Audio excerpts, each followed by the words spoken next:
Hurrdat Sports presents the Damon Benning Show with Ravi Lulla. O'Neal swings, and he puts a charge into it.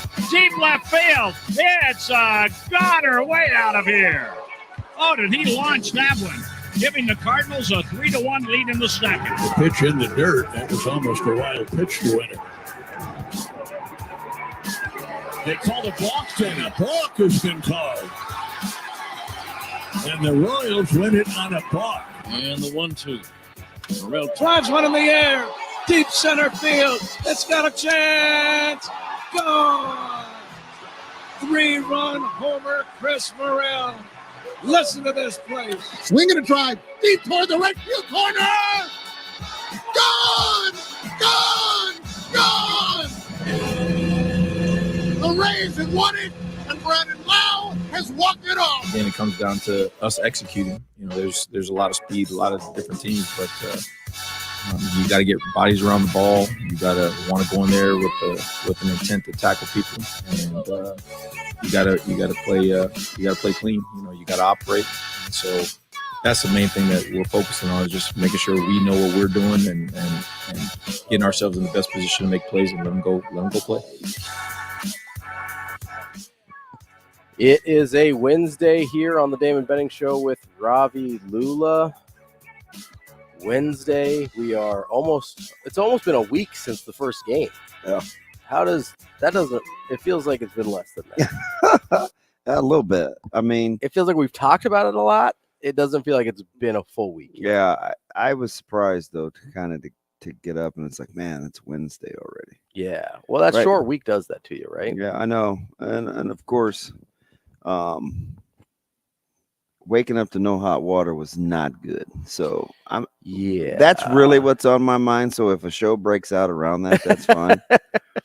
But the funniest part about that was you didn't even notice. No. And I'm dead serious, because I mean the temps in which I take showers are about the same, and they're never hot. A bit frigid. Nah, they're not cold. They're just average. It's like lukewarm, right? Okay. Like it's like water. It's definitely not hot. Yeah. So I don't like steam in the bath. There's a multitude of reasons. Plus, I'm in there a fair amount of time. Yeah. So, well, that's what you got to do your thinking, right? Yeah. It's 12 minutes. You know. So that's not that long. No. Well, maybe, I know some people think it is. I don't know, but. So I don't even know who to call.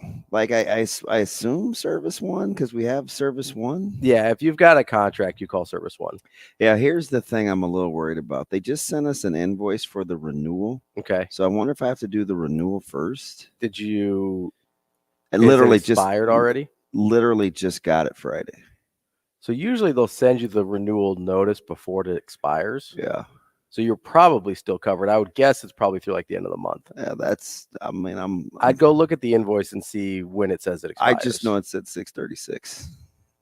Okay, like amount. Yeah. I would go and see how much, or go look at the invoice, see when it expires, because it'll tell you on there when you have to renew by. And as long as it's after today, you can call them and they'll take care of you. They weren't. Of course, nobody's open when you call. Well, yeah, especially when we get up in the morning. Well, it was 5:55. I mean, like, what are these people doing? Sleeping. They're sleeping. Like, what is going on? So no, they're probably tuning in on AM 590 or ESPN, or in the Tri-Cities, man. Tri-Cities are like, hey, I bet somebody in the Tri-Cities would help me fix it. They probably would. You know what? They probably salt of the earth out there. Probably fix heaters. It is the water heater, right? Hot water heater, yeah. Hot water heater. Water heater, same thing. Well, I don't, whatever. Yeah, it's the same deal. Listen, I don't know. Everything else is functioning at a high level. That's good. That's a positive. Out of the things that can go wrong in your house, hot water heater, as long as like the bottom doesn't fall out, literally, not that big of a deal. That's pretty. I mean, it's pretty new. Okay, it probably doesn't need to replace it if it's pretty new. There's probably just something that needs fixed. Yeah. Maybe like pilot light went out or something. That's an easy fix. Yeah, I wish I knew more. I'm kind of a ding dong. I know almost nothing legitimately about like home repair or anything like that. I have to call somebody for everything. So this is just things that have gone wrong in places I've lived Things before. that could go wrong. It's like how I'm kind of an expert on like ankle and shoulder injuries because I had so many issues. I'm like, oh, I've seen that before. So I was scrambling so much this morning. No vitamins and no Spark. Ooh, I forgot my energy drink today. Might have to have Shane make a run. Yeah, we might have to, at like one of these long segments, be like, hey, Shane, we need you to run to a gas station. I'm kind of serious. Might have to put him on the move. I got some cash we can give him. Shane will look at me like, are you crazy? It does seem like, so everywhere I looked yesterday and even this morning, it was like, it was Colorado. Like, is Colorado top 10? Is Colorado? Well, Coach Rhule thought they might have been. It's unbelievable. Did you catch that? Yeah. I was like, okay, top 25, I sort of get. I think it's an overreaction, but I understand it. But top 10, can we chill here? And it's like everywhere. And I did. Like, we know TCU's bad, right? We'll get into this, but it's like I'm listening to Shedeur talk about, well, I got to take red off my clothing line on Instagram. I'm like, you just ruined it. Like, you can't manufacture a rivalry. Like, you just used your clothing line on IG and rivalry in the same sense. It just didn't do it for me. Yeah.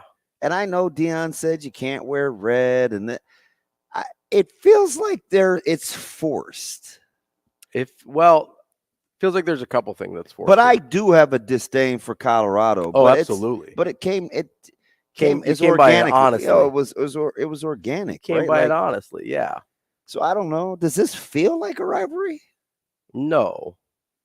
I couldn't listen.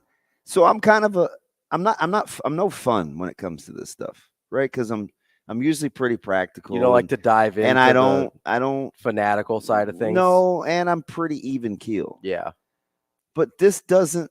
So I'm probably the wrong guy to. Maybe we'll talk. When's Dumas? Tomorrow? You want me to try to rile you up about it? Troy is tomorrow. No, I'm passionate. Listen, I'm competitive. I know. But it doesn't feel like a rivalry. Am I a wet blanket? No, I mean, it's been so long since either team was competent.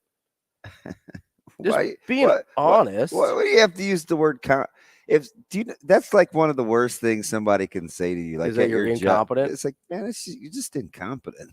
Okay, do you not remember the Lovie Smith conversation from yesterday? Yeah. I like how you backed it up with your article. Dude, it was real.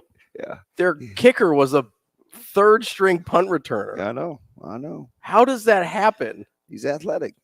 I don't care. Put Tristan Alvano back there and field some kicks. Maybe in high school. This is high school. This is not Big Ten football. Yeah, not in college. If you're a wet blanket, you're a cold wet blanket. So stupid. It wasn't that cold. I feel bad for Zoe though, because she likes hot baths. Oh, okay. So, I mean, kind of listening to her yelp and whine as I was closing the door to leave was kind of hurt my heart a little bit, but. Well, it'll toughen her up. You know, they say that cold exposure is good for people, and it's an awful cool morning. It's fantastic. The weather's amazing. No, I'm loving it. I like fall weather. Fall's my favorite, but I don't think it's not fall yet. Not quite. No, it's actually fall starts technically end of September, like 23rd, something like that. Oh, we got a ways to go. Got a little ways, but I'm glad it's supposed to cool off a little bit this week. Is it? What's tomorrow? I think it's like high 70s, low 80s for most of the week. Okay. So we're in good shape there. Cool. Much better than the 105 we were dealing with 2 weeks ago. Yeah. Don't have to worry about moving your practices indoors. It's a beautiful morning. No, it's terrific. And, I don't know. Yes. I don't know. Help me out here. 888-638-4876. You got my mind. It doesn't feel like a rivalry. No. And okay. So I use the word incompetent. Neither program is relevant better. Is that relevant? Is that better than incompetent? Maybe that has something to do with it. For me, it does. But then you also have the gap of you're not conference rivals anymore either. Like, that matters, right? Because for a while, when they play Colorado State, will that be more of a rivalry? I don't know. I mean, probably not for these guys. Okay, what? Because they're too big time for Colorado State? They seem to think that they are. It is. I don't know. I mean, that game's not going to be on Big Noon kickoff, right? Is our game going to be on Big Noon Yeah. kickoff? It's 11 a.m. I'm just playing. I'm not that dumb. Well, you're a radio guy. I don't know if you're paying attention. Sometimes I don't pay attention. I don't know if you're paying attention to the television. TV call. I know. It was fun. I think Coach Rhule sends you the itinerary and you just go when wherever you're supposed to. When I saw Gus and Trent, I was like, oh, this is going to be a good broadcast. I'm sure everybody else knew that they were on the broadcast long before I did. I thought the game was going to be in prime time. Stop. I mean, I never pay Stop attention to the broadcast crew before I get to the game. Yeah. Like I can make some assumptions on who it's going to be based on time slots. Remember when we would like get guys and gals that would really get Nebraska fans triggered? Oh yeah. Who was the one? Was it Kelly Stauffer? Who was the guy that we got really mad at once? Oh, We were mad at Beth Moens once, and she's actually pretty good. I don't mind Beth. I really Was don't. it Stauffer? I really don't like Matt Millen. Oh, Matt Millen loves me. I kind of like Matt. I saw him in Indianapolis. I'm sure he's a terrific dude. I met him through Kugler. He's a good dude. I'm sure he is. And he's like been through a lot. So Yeah. I appreciate Is he not good? him come. I don't think he's very good. Huh. Who? He's incredibly Somebody annoying. has to help me out with who it is. Kelly Stauffer might sound right. Yeah. I don't know. People are blowing up our Warhorse Sportsbook hotline though, so It's somebody. we should probably Are we get hitting the phones? to them. Yeah, might as well. All right. Well, let's talk. Tim, let's start off with Tim here. Hey Tim, what do you have for us this morning? Hey Tim, how are you? Just excited to be here. Oh, that's my man, Tim. What's up, buddy? Just excited to be here. You're in the heart of it, aren't you? It's terrible. I hate this place. So what's the vibe? Fake hate. It's like being surrounded by posers constantly. It's terrible. So we hate you guys. You don't even know who we are.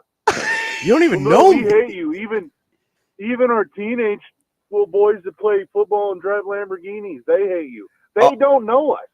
Their daddy said to hate us. That's it. Really? So am I?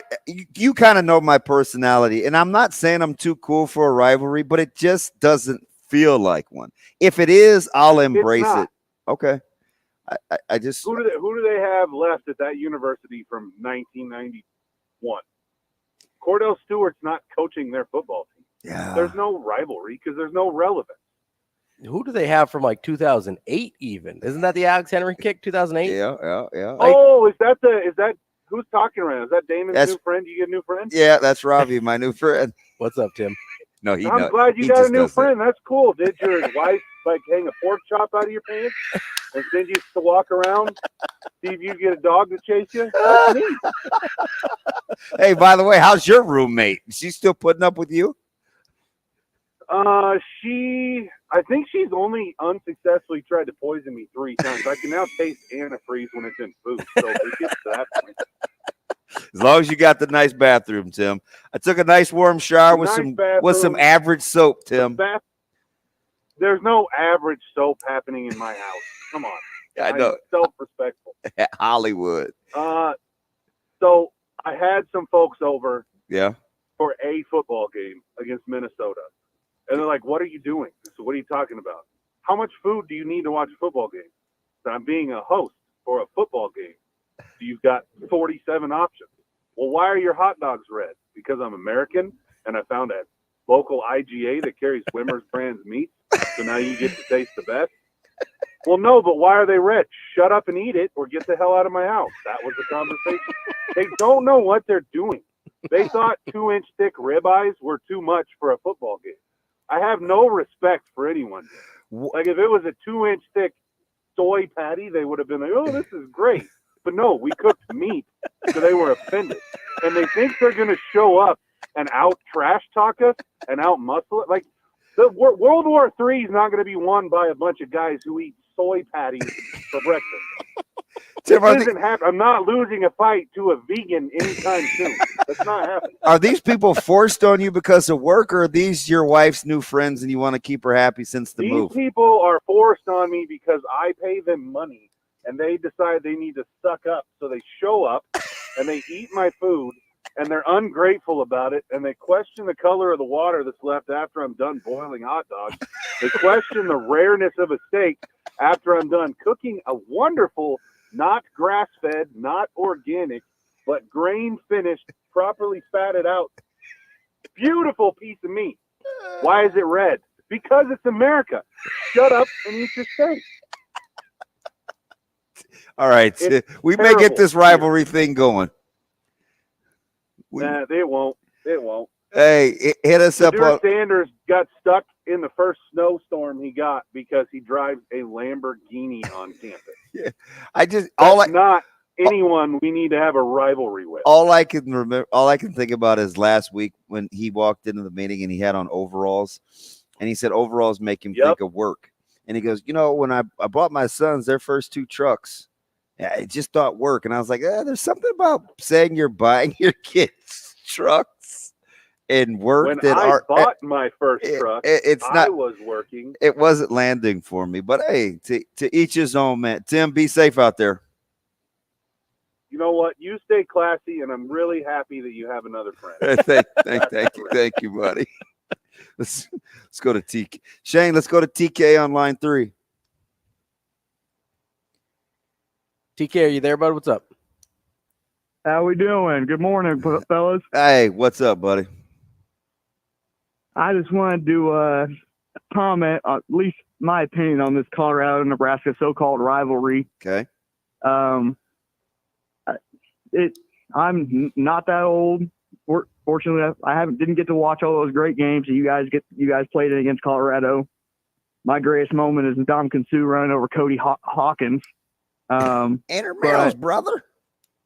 Yeah, but I've never football. I've never really thought of it as a rivalry between teams on the field. It's always fans chirping at each other. I mean, you look at Twitter, and then I don't know. It even got to the Nebraska live stream YouTube interviews yesterday of guys just getting asked questions because that's what they got to do. And you have Colorado fans in there trashing on, 21, 22-year-old guys just because they wear the N on their helmet. It does seem like Colorado's fan base historically has treated Nebraska fans poorly, though. Mm-hmm. I do know that.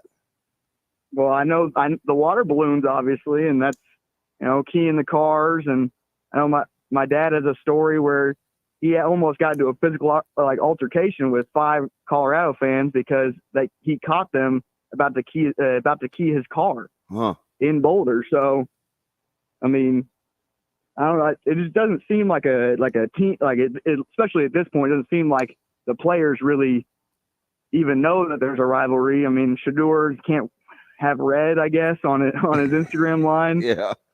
I don't think he's going to be losing any money. I don't think he's hurting for anything.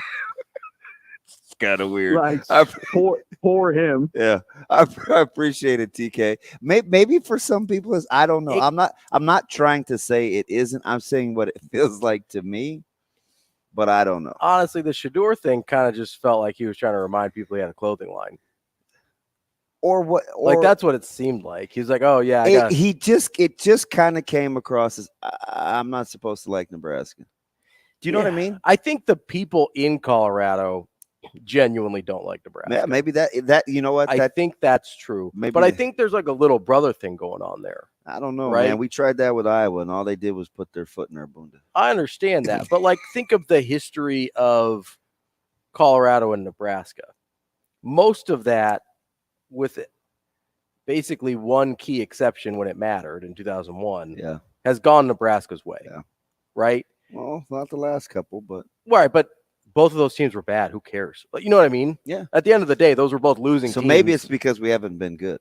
That's what I said. Neither team's been competent. So like the last time these two, even when Sue goes, running over Cody Hawkins like a rag doll, that Colorado team wasn't very good, were they? I don't remember off the top of my head. No.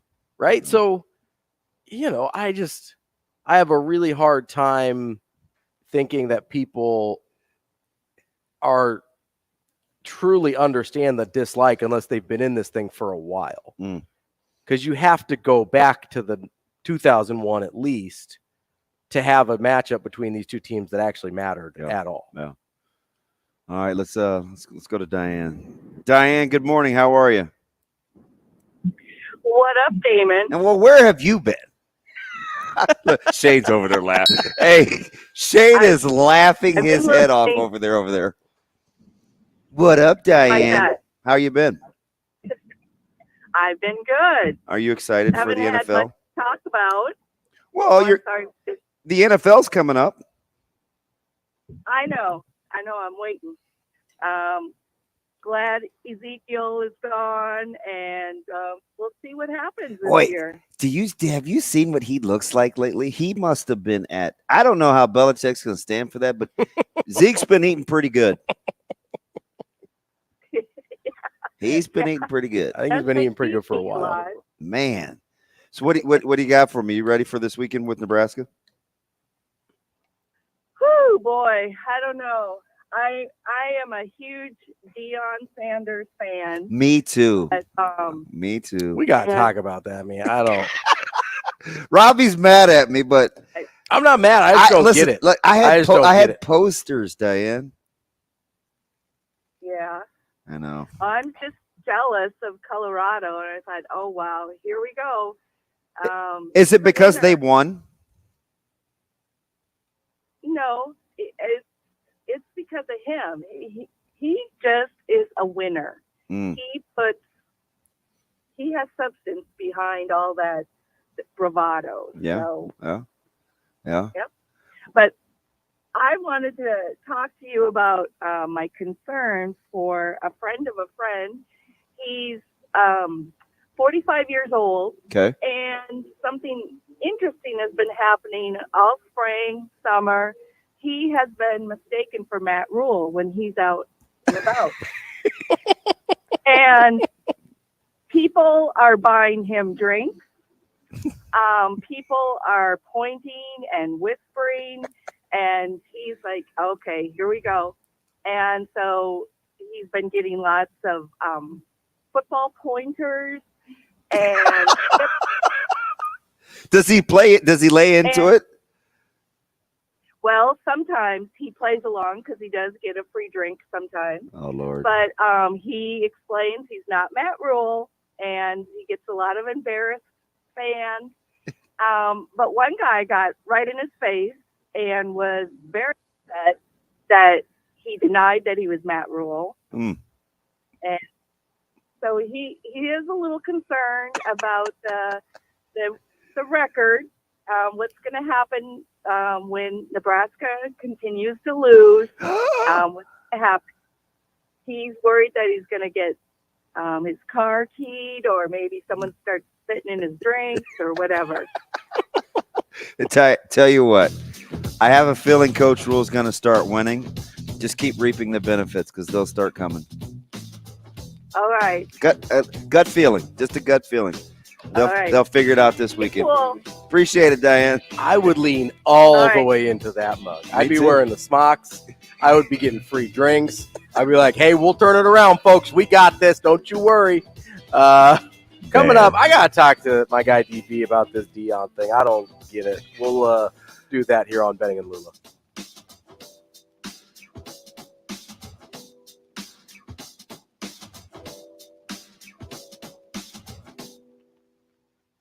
We will be back in 5 minutes.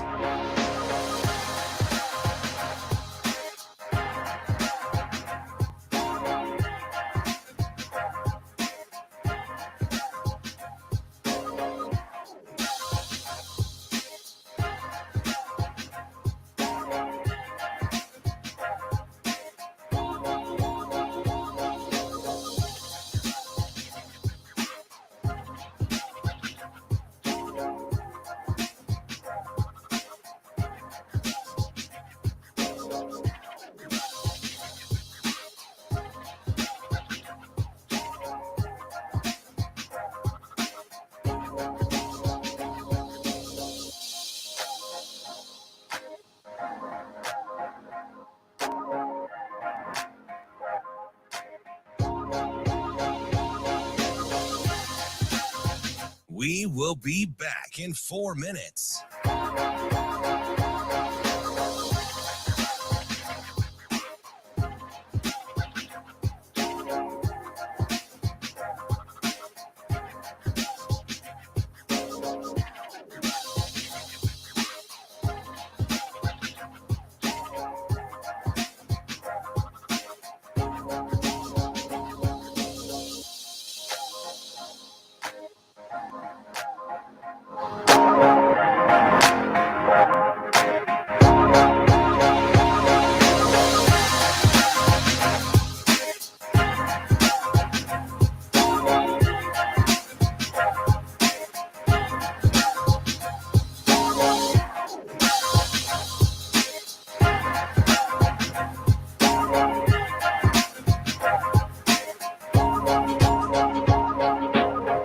We will be back in 3 minutes.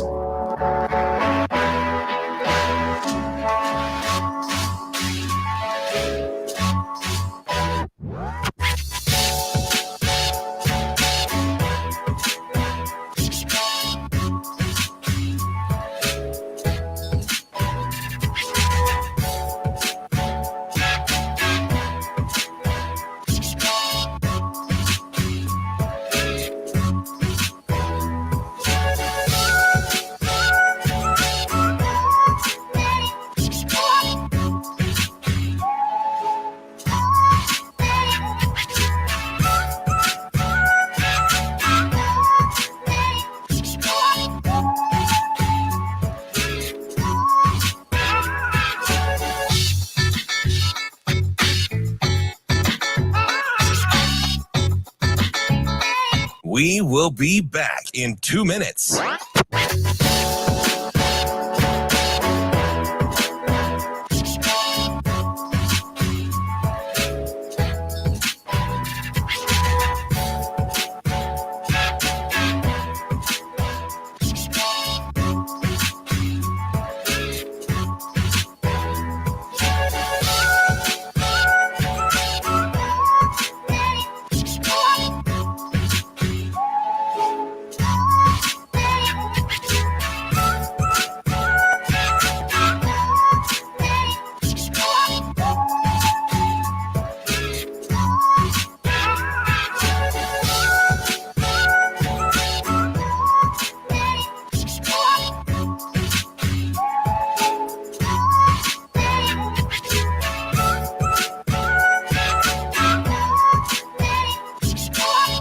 We will be back in 1 minute.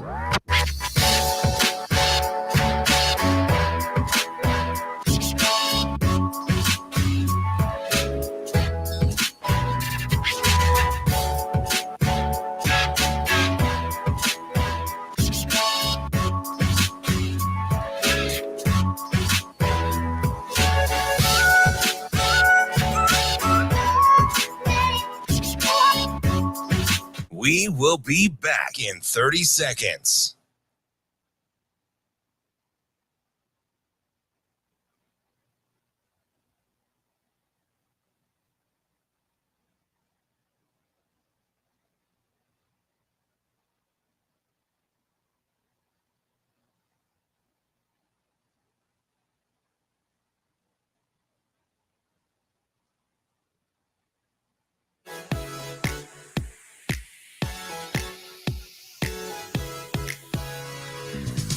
Hurrdat Sports presents the Damon Benning Show with Ravi Lulla. I grew up a huge Nebraska fan. My grandpa, he's passed away now, but I remember he had Colorado stuff, like Nebraska, like Colorado week. I remember growing up, that was huge. That Oklahoma and Miami, those were the guys that we never really played when I was growing up, but I just would hear legends of the rivalry, all the rivalries we would have. So yeah, it was. I'm excited. I was there in 2019 and was a freshman and didn't play that game. So it'd be really it's gonna be awesome to just play against them this year. So. Speaking of Husker fans, when Husker fans want to get game ready, they go to Alumni Hall. Alumni Hall is your ultimate Husker shopping experience. The best and largest selection of apparel for the whole family. Adidas, Champion, Columbia, plus gifts, accessories, all your tailgating needs. UNL students, faculty, and military always receive 10% off in store, and you can earn cash back with the Hall Pass rewards. Visit their 2 locations, P Street downtown or in the South Point Pavilion, both in Lincoln, or anytime at alumnihall.com. Alumni Hall, where Husker fans shop. .com. That's like one of those old school early 2000s.com commercials. Back when the internet bubble, Back when Colorado, Nebraska meant something. Back when it meant something, exactly. Back in the day when both teams were somewhat competent. I'm just playing. No. Okay, so we got to talk about this Dion thing a little bit. Okay, I need to understand it. Okay. That's all. I'm trying to understand it. Because he does not seem like your type of dude. The really self-promoting, I think, is the right word. And listen, there's obviously substance there, right?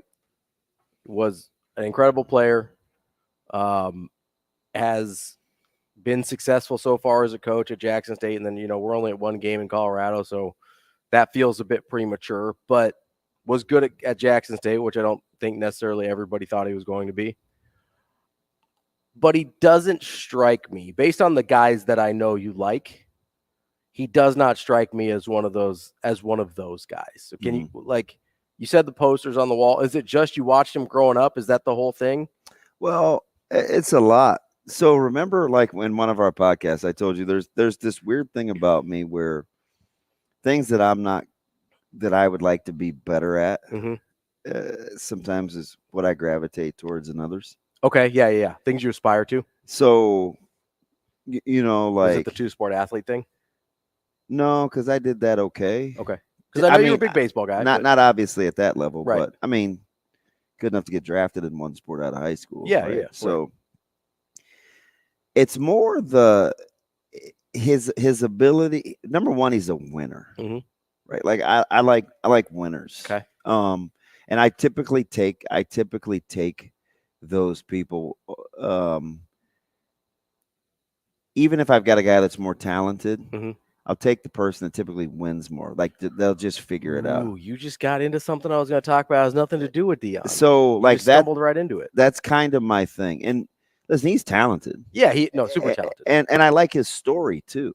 And I believe it because I studied him for so long. Yeah. Right. His mom worked. Like I knew he's a mama's boy. Okay. That figured out how to still be tough. Okay. Right. His stepdad was a pretty good worker. Was kind of the disciplinarian, but he figured out. Like the story behind his bravado is because he didn't have anybody else. So he became his biggest fan. Okay. I mean, that's fair. He became his own biggest fan. And so, I had the Golden Gate Bridge poster when he was standing over San Francisco. I had Atlanta Hawks poster or Falcons poster. And these were one of my Dion posters was in college. Okay. San Francisco. And I remember, and I will talk to Troy tomorrow. I had this, waterbed that he wanted me to get rid of. It was outdated. Like, man, you can't have that in here. And there were I had Rod Woodson and I had Deion Sanders. Okay. We're defensive guys, but it's just kind of what I gravitated towards. And guys that are around, he gets the best out of people that are around him. And he's a big self-help guy. He doesn't want handouts. He's a pull yourself up by the bootstraps kind of guy.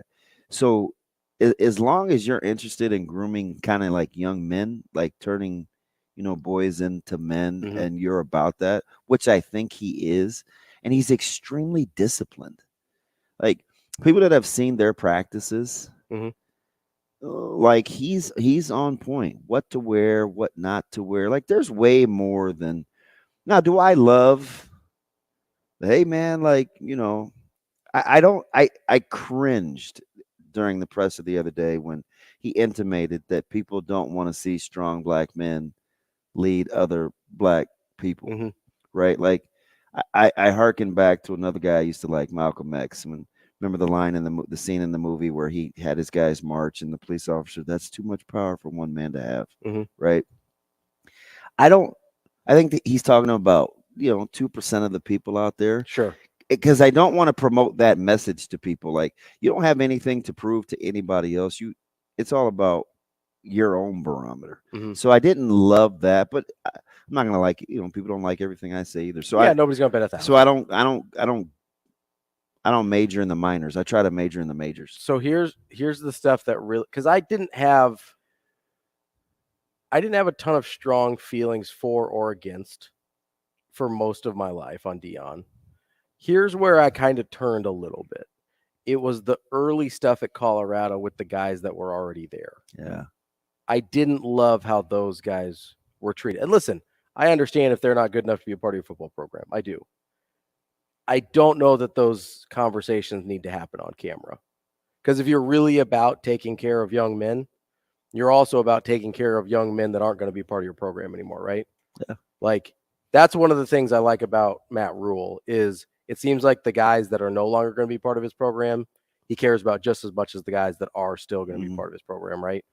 And so that's the thing that really rubbed me the wrong way with Deion, honestly, more than anything else, because unlike you, I kind of am a self-promoter. Like, I don't hate that part of it. If there is something to back it up, right? Yeah. If there's something behind it, I can deal with that.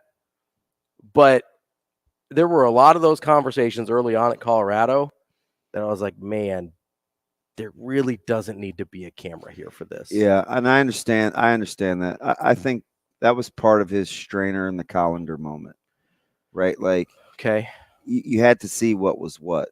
I didn't love the method. It bothered me a lot. If I'm being honest, it bothered me a lot. But I'm a big so an event happened, and it had an outcome. How could they? What was their response? Like, I'm a huge E+R = O guy. And the only one of those things that you can control is your response. The players didn't get to pick the event. No. They didn't get to pick the outcome. But they do get to pick how they respond. So you can, when you're 1-11, you can either get on board or you can get going. Like, I don't have any problems with that. No, I don't have a problem with him flipping over the roster the way he did. That's not where I have the problem. I get that. Bringing his own luggage? Totally okay with. No, that's fine. It seemed like he was very public about the guys he was going to, about, like, I get that you're going to cut guys or cut whatever. I know we don't use that word exactly, but let guys loose, right? And I don't remember the specific clips, but it felt like there were clips where he was addressing almost individuals where he's like, yeah, you're not going to be a part of this and you're not going to be a part of this. It's like, listen, maybe they aren't good enough to be part of your program, and that's okay. That doesn't mean they deserve to He's on again, by the way. It does. Surprise, surprise. It doesn't mean that they deserve to be treated lesser than. I'm with you. Just because they're not as good a football players as legit. You need. Yeah, that's legit. Right. I mean, that does go against my, like, you'll see me. That does go against my personality. Yeah. Right. And that's the part that I don't get. Like, that's the part that sticks with me in a really negative way. So I think because the rest of it, honestly, I don't mind. Whether I like it or not, I think that was the means to an end. And listen. And listen, maybe he had much different conversations behind closed doors, but sorry, go ahead. No, I mean, the camera thing, I think, bugs people. I don't mind that it's there, but there's some conversations that they need to be turned off. It's right. That's for me. And I understand that. That's where I'm at. I just watched a rerun of Hard Knocks. Jeff Fisher cut a guy. This is when he was in St. Louis. He cut a guy that snuck a girl into his room, and he had a hard time really cutting him. Yeah, it's like, hey, you just have to do that. It's part of how it goes. And there's cameras rolling, and just a difference in approaches. And that was a professional guy. Yeah, but that so is Deion making that didn't really move my needle though in terms of it was too cutthroat for Deion. For me, it's different with professionals. No, I understand. I totally get it. But you should be fired or cut like I was. Benning and Lulla coming up next.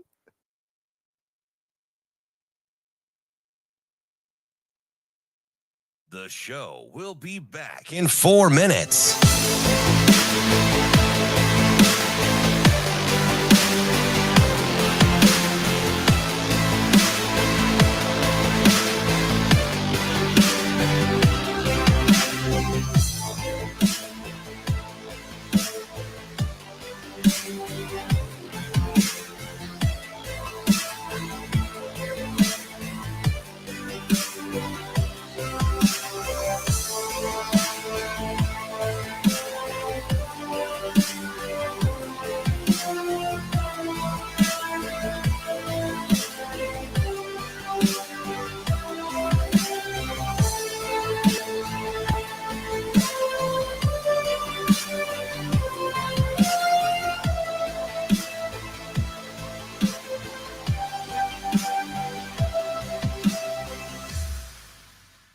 The show will be back in 3 minutes.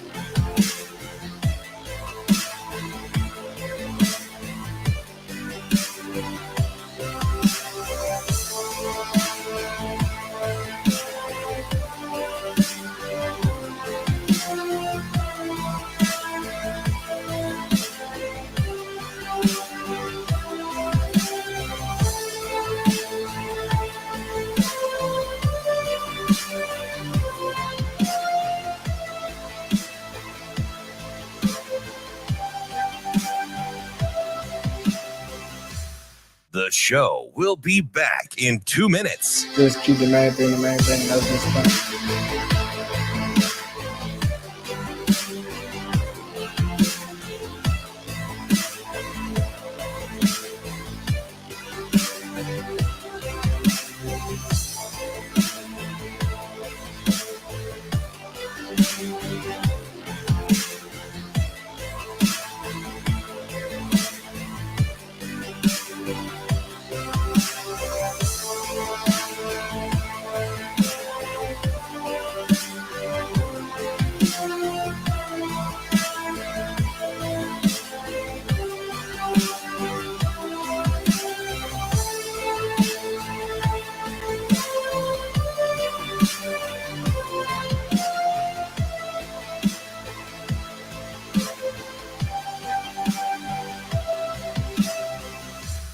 The show will be back in 1 minute.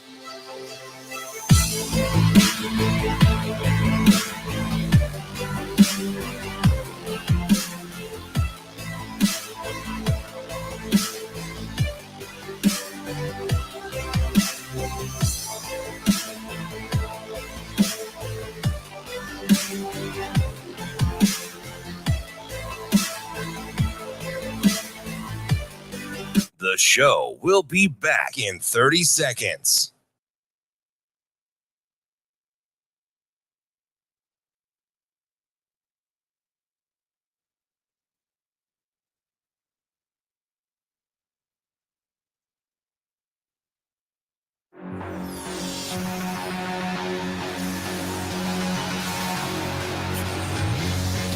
Hurrdat Sports presents the Damon Benning Show with Ravi Lulla. Just keep the main thing. That's just playing football. Just making sure that we focus on the actual game and not everything that's going on outside of it. Just making sure that, we locked in on what we need to do.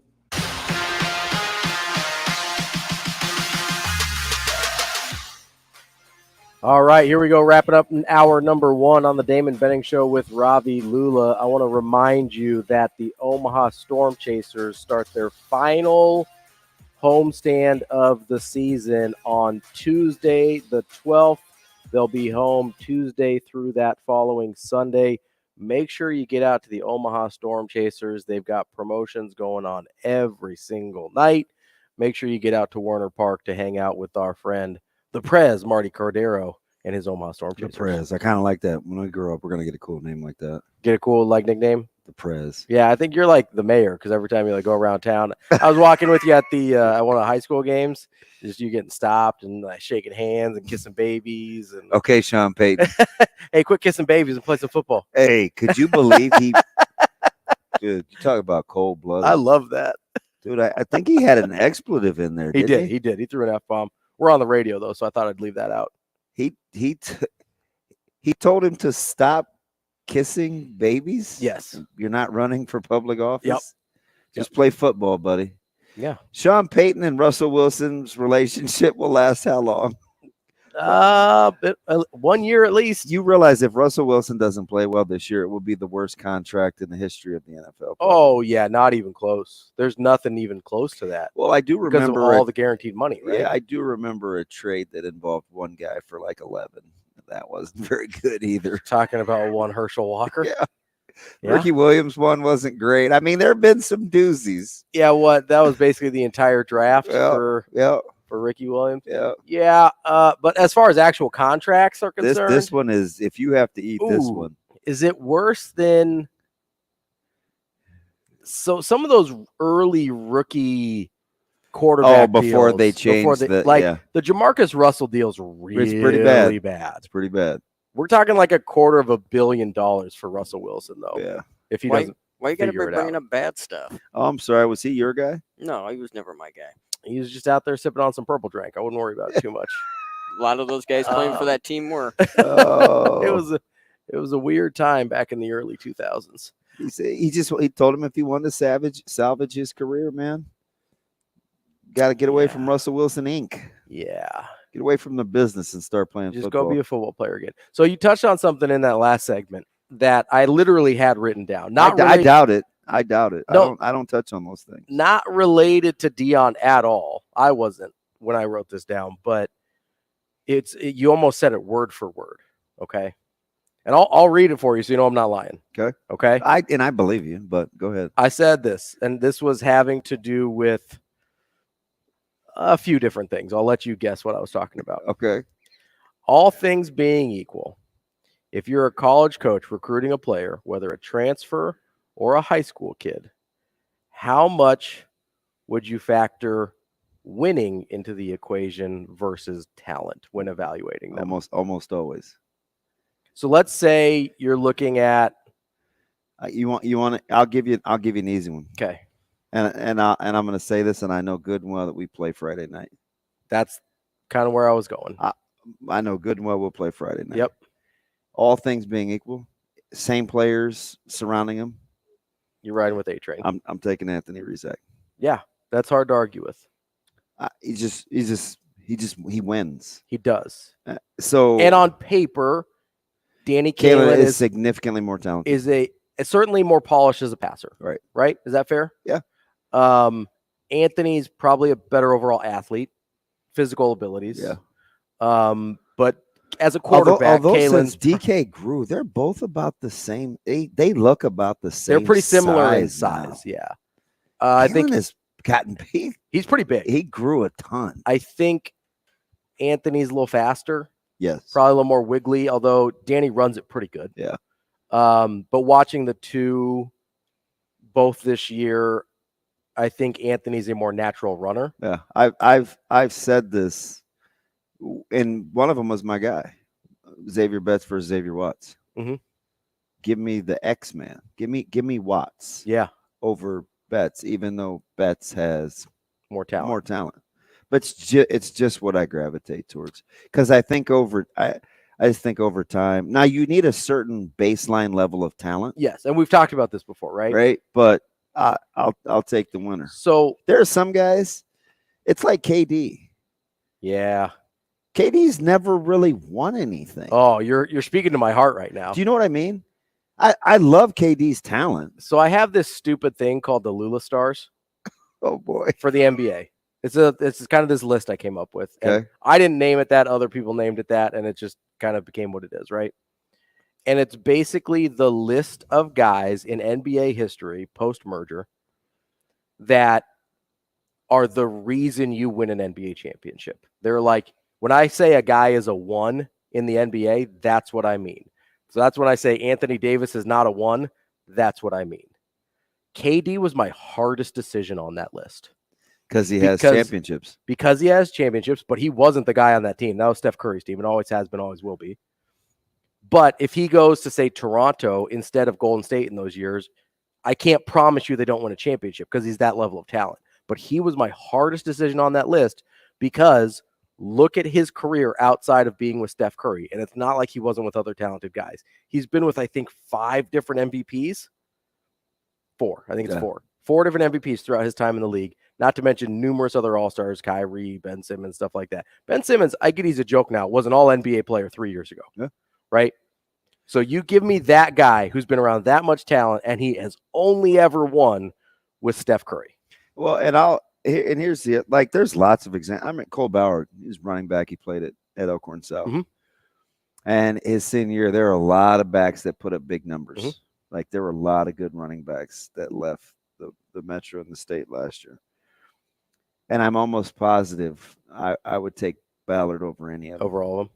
Yeah. He's a winner. He wins. He wins a ton. So here's the other thing besides Rizak and Kalen that sparked this thought in my mind. Is there any part of you, and I know it's hindsight, retrospect, whatever, is there any part of you that would have liked to have seen Nebraska go for a transfer quarterback that had won somewhere? Yeah. As opposed to Jeff Sims, who had all the physical whatever, right? Yeah, but so yes and no.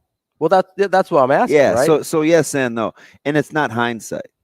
Because you're with me a ton, mm-hmm. and you know how I feel about Sims, mm-hmm. right? Like, I like him. Yeah. I don't love him. Right. Right. Can he be put in better situations? Yeah. To help accentuate his strengths. That was my whole thing. Mm-hmm. Even when I said I think Nebraska could be 7-5, right? Mm-hmm. So it was never really just about him and his talents, mm-hmm. because we had gotten into all these discussions. Can he be something that he had never been before? Well, and that's where all where all that conversation. And I watched all those. I watched Georgia Tech, mm-hmm. and of course, I get to see some practices. So I'm just pitting it against what I see, and I get it, because as a coach, when you're alphas and you're coaching, there's so much promise. Mm-hmm.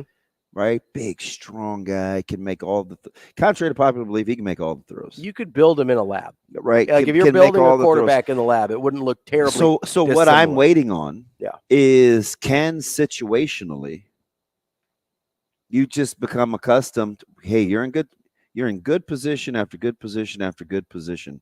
That's the coach's fault, mm-hmm. or responsibility. Can you start to come through? Yeah. And I'm not ready to write that book yet. I'm not either. Not off to a good start. Certainly not. But I'm not ready to write that book because he is talented. Yeah. And it's not like I'm not saying he's a loser. No, but he didn't win a ton. But he didn't win a ton. Georgia Tech. Well, that was my number one thing with Adrian Martinez. Yeah. I was just going to bring that up. I'm like, he missed a year and a half of high school, had never really won anything of substance. A big winner. And they won without him in high school. And it's just hard mm-hmm. to all of a sudden say, hey, make this guy the focal point of what we're doing. Of a winning football team. Yeah, because the reality of it is a lot of people don't know how to handle that. Well, and that's maybe the thing you can get away with with Sims, is if he's not the focal point. So that was that's my whole goal, though. That was my whole. Right. And remember, I struggled with this. Mm-hmm. I said, am I just, because I'm not always going to be right, but I have opinions, right? Mm-hmm. But I was like, is it just me? I asked this to BC. I asked it to I asked this to Sam. Sam, can we have a successful season if we aren't talking about Jeff Sims? And I asked the question because that means that everything else is going on around him that is functioning at a good enough level where he doesn't have to be the focal point. And that's what I'm after. Negative enough that you're talking about him anyway. Yeah, to the good or to the bad. That's what I mean. Yeah. To the good or to the bad. Because we're not talking about him at all. He's just right in line, right in neutral. And it just history with quarterback-centric offenses at Nebraska haven't worked out over the long haul. It eventually caught up to him with EC, and he won a goddamn Heisman. Mm-hmm. Took them to a national championship game. But at what point did you think they had a functional offense to move the ball against Miami? Never. I didn't even think they had a functional offense to move the ball against Notre Dame. That's really tough because they're a whisper away from playing for a title in '99. They obviously play for that a title team had some pieces too, though. in '99. Yeah, that they were probably the second best team in the country. Yeah, in 99. they were probably better than Virginia way Tech. better pieces. I'm not gonna say they were better than Florida State because that Florida State team was a juggernaut. They in were 99, electric, but they probably were the second best team in '99. Like Nebraska Florida State game in '99 would have been incredible. Remember, Coach Frost talked about this a couple years ago, wanting to get guys out of high school that had a history of winning. Yeah. So didn't do it with his quarterback though. Well, he was already pot committed. I know. Do you know what I mean? But I do think there's something to being a winner. Out of breath, Brian. Hey, hang on there. We've got a Brian Christopherson coming up next. Then we'll try and get to you more on Benning and Lulla. We will be back in 4 minutes.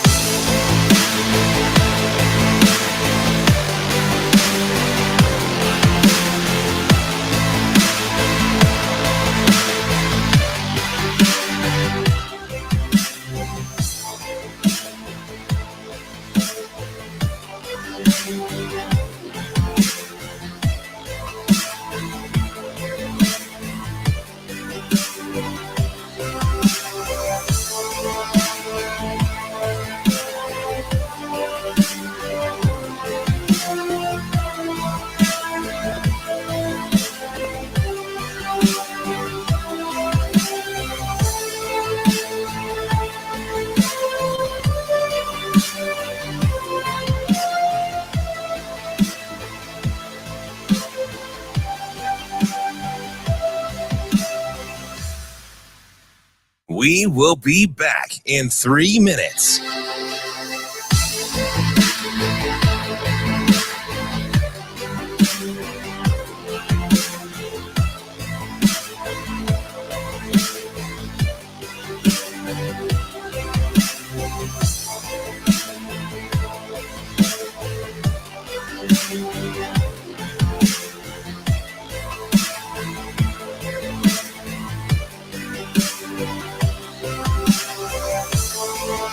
Here is Husker 24.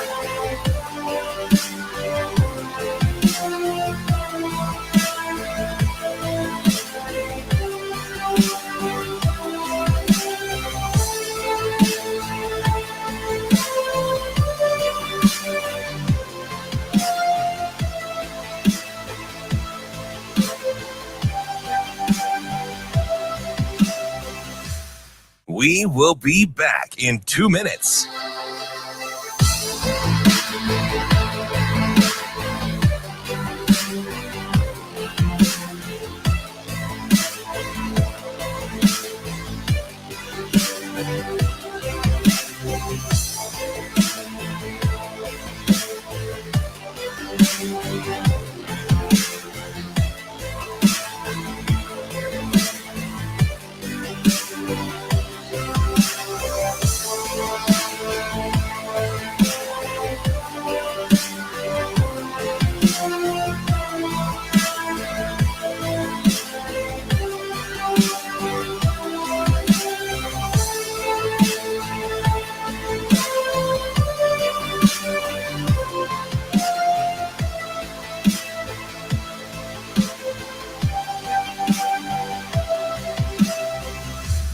We will be back in 1 minute.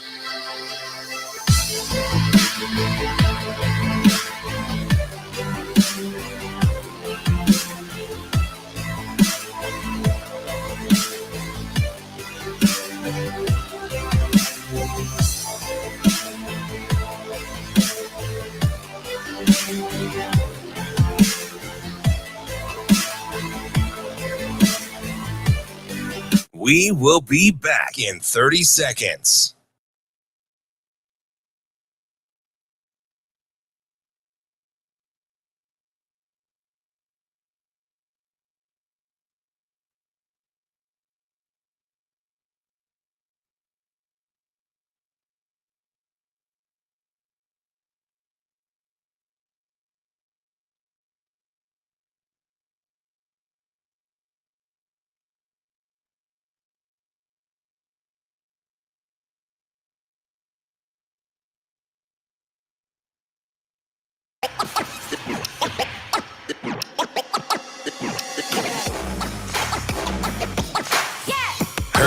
Sports presents the Damon Benning Show with Ravi Lulla.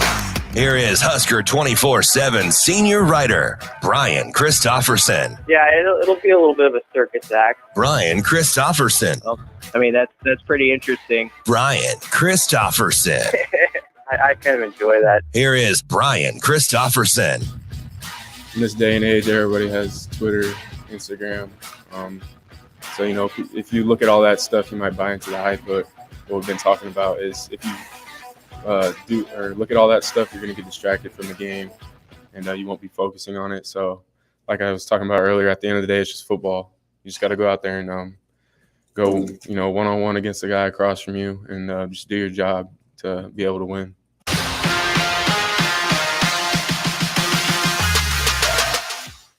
Kicking off hour number 2 on a Wednesday with our friend Brian Christopherson from Husker 24/7. BC, how you doing this morning? I'm doing swell. How are you guys? Do you have BC? Can I just ask you this low-hanging fruit question? I'm asking you because I think you do strike me as a guy that's about 96/70 with his systolic and diastolic.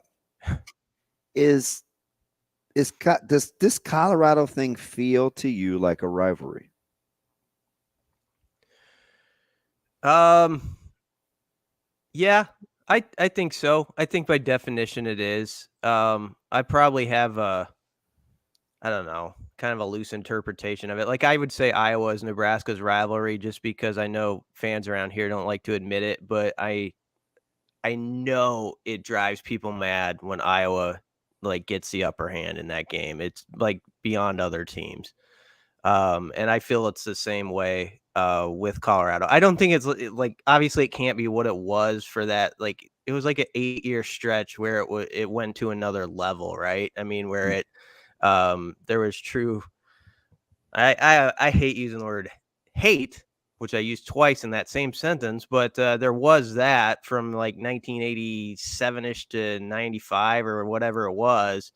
And it was rarely to that level. And these guys playing in this game aren't going to know about it. So I guess it depends if you're talking about the fans or the players. So the players, I have to think it's just like, oh yeah, I heard that they used to play in some big games, you know, and I've seen 1 or 2 of them on YouTube. So that's all it's got to be probably for the main people are involved in this Saturday. I don't think it means quite what it does to some others.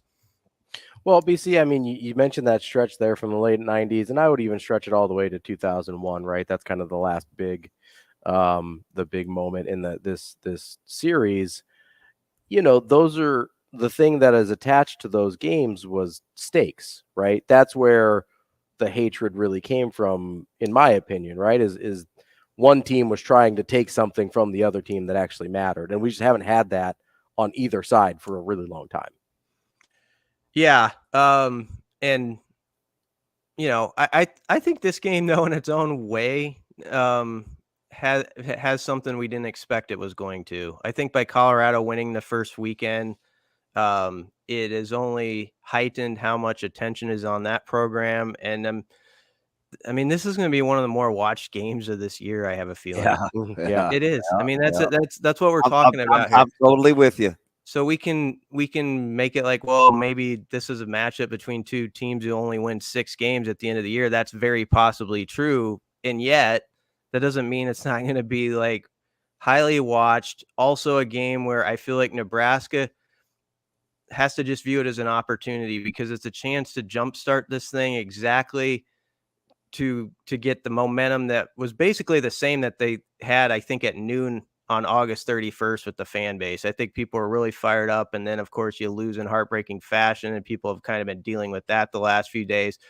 But you go and win on this biggest stage with this many people watching against that team with as much attention that has been put on the other side, with people in the national media saying your team's slow and all this stuff.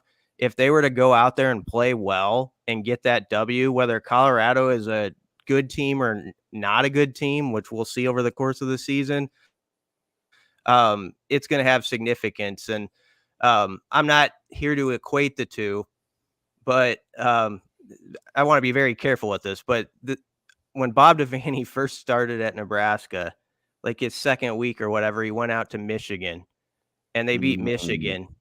And it meant a lot at the time, just from the perception of that week. And like they got met at the airport when they came back and got the win and all that stuff. My point of that story is Michigan that year, I think, went like 2-8 or something. So they weren't like a really good football team. And it was at the end of the year, it wasn't like a big win, but nobody cared by the end of it. I'm not saying this is the start of some Devaney run or anything like that. I'm just saying if you could go get a win out there against a ranked team, knock that 21 game streak against ranked teams off the board. You knock down your neighbor a little bit when they're kind of puffing out their chest, and suddenly you're going home to play a few football games. It would be a pretty big deal around here from a perception standpoint. That was my long-winded way to say that. And you know what, BC, I think you're absolutely right, because all you can control as a player is staying right here, right now. How those two teams end up doesn't really matter, because you know who couldn't care less is all the people beating their chest over Colorado. TCU may be awful. Do you think anybody in Colorado cares? They absolutely don't. Certainly the national media doesn't. So neither one of these teams should have to apologize for anything based on what the other team does. But let me ask you this, BC. It's what about matchups, right? I'm a big fight guy. I love boxing. I love the UFC, and styles make for matchups. And if I watch both teams play, I would have made Colorado probably an 8 or a 9 point favorite. I really would have. They're still less than a key number fave, 2.5. How much of that has to do with the fact you think just stylistically Nebraska can be good where Colorado showed that they maybe weren't, even after only week 1? I think that's totally what it's about. I think the people who do well at setting these lines understand that CU still has to prove, I think, in a game like this against an opponent far different from them, that they can stand up to a team that is going to, I think they're going to be steady with the run in this game. I do too. And, they're going to try to bully Colorado and see if they can stand up to it. And I think people in Vegas or wherever are pretty interested in that too. TCU in many ways was like the perfect kind of first week matchup for them. I don't want to take anything away from that win, because it was they impressed the heck out of me. I didn't expect them to win that game. But I think it was sort of going in. I wasn't stunned that it was just a high flying scoreathon type of game.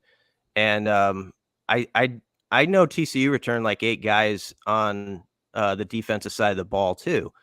But I think one thing that could help Nebraska in this game is all the hitting they've done in camp. We've heard all about it. And I thought in the first week, if there's something you really want to hang your hat on as a Husker fan, that was as good a tackling performance as I've seen from Nebraska, like in an opening game in a long time. I just thought they were just solid, and it looked like a team that had spent its August actually doing what they said they were doing with all those live reps and everything, and going beyond thudding even. And so I think that, this is a different animal trying to tackle, I think, some Colorado players in space this week. Maybe. Listen. Go ahead. Maybe. I mean, the collection of the trio of wide receivers and span forward is not anything to sneeze at versus what I think Colorado's bringing out there with Hunter, Edwards, and Shedeur Sanders, right? Like, right. Go ahead. Nebraska's not dumb. So what I think happens is Hunter will have to exert himself on defense. He's going to have to fit in the run game. They're going to make him have to fit in the run game. And I think conversely, if you can't block Nebraska's guys on the perimeter, did you see like Omar Brown and these guys playing around the line of scrimmage? Like you better be prepared to do that offensively with your skill guys if you even want to remotely run the football. I'm glad you interjected there because what my finishing thought was going to be to that was if you like listen to Tony White last night on the radio, he was respectful. So I don't want to make it seem like he Very much wasn't. so, but he was not in awe. Yeah, that was the point. Yeah, it was when it got to like a question of it was sort of based on what we're talking about tackling Colorado and all that stuff and their speed. And he's like, yeah, they're fast. You know, he kind of let it go right there, and that was that. So I think they probably feel like you do. And he loved how that third level played against Minnesota that you're bringing up. For their first game together, Omar Brown and Deshaun Singleton, those guys love to hit. And this is a different type of test a little bit, but I think that's good of you too. To also, let's not act like Minnesota doesn't have some decent athletes on the perimeter. Crooms, Daniel Jackson Jr., Spanford, those guys will be playing on Sunday. I'm telling you. Yeah. And the concepts were tough, right? It's not, and I'm not, this is not to be disrespectful to Colorado, but that was not an intricate enough passing offense to be sustainable. I'm going to say it. They may light Nebraska up for 420. But over time, those concepts, you're going to have to do more if you can't run the ball.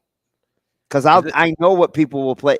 I don't know why TCU didn't get out of it, right? They kind of stayed with the same thing, but I'm not ready to say it was fool's gold because Shedeur Sanders is a great player. Hunter is a great player. These guys were highly recruited. Dylan Edwards, they're elite.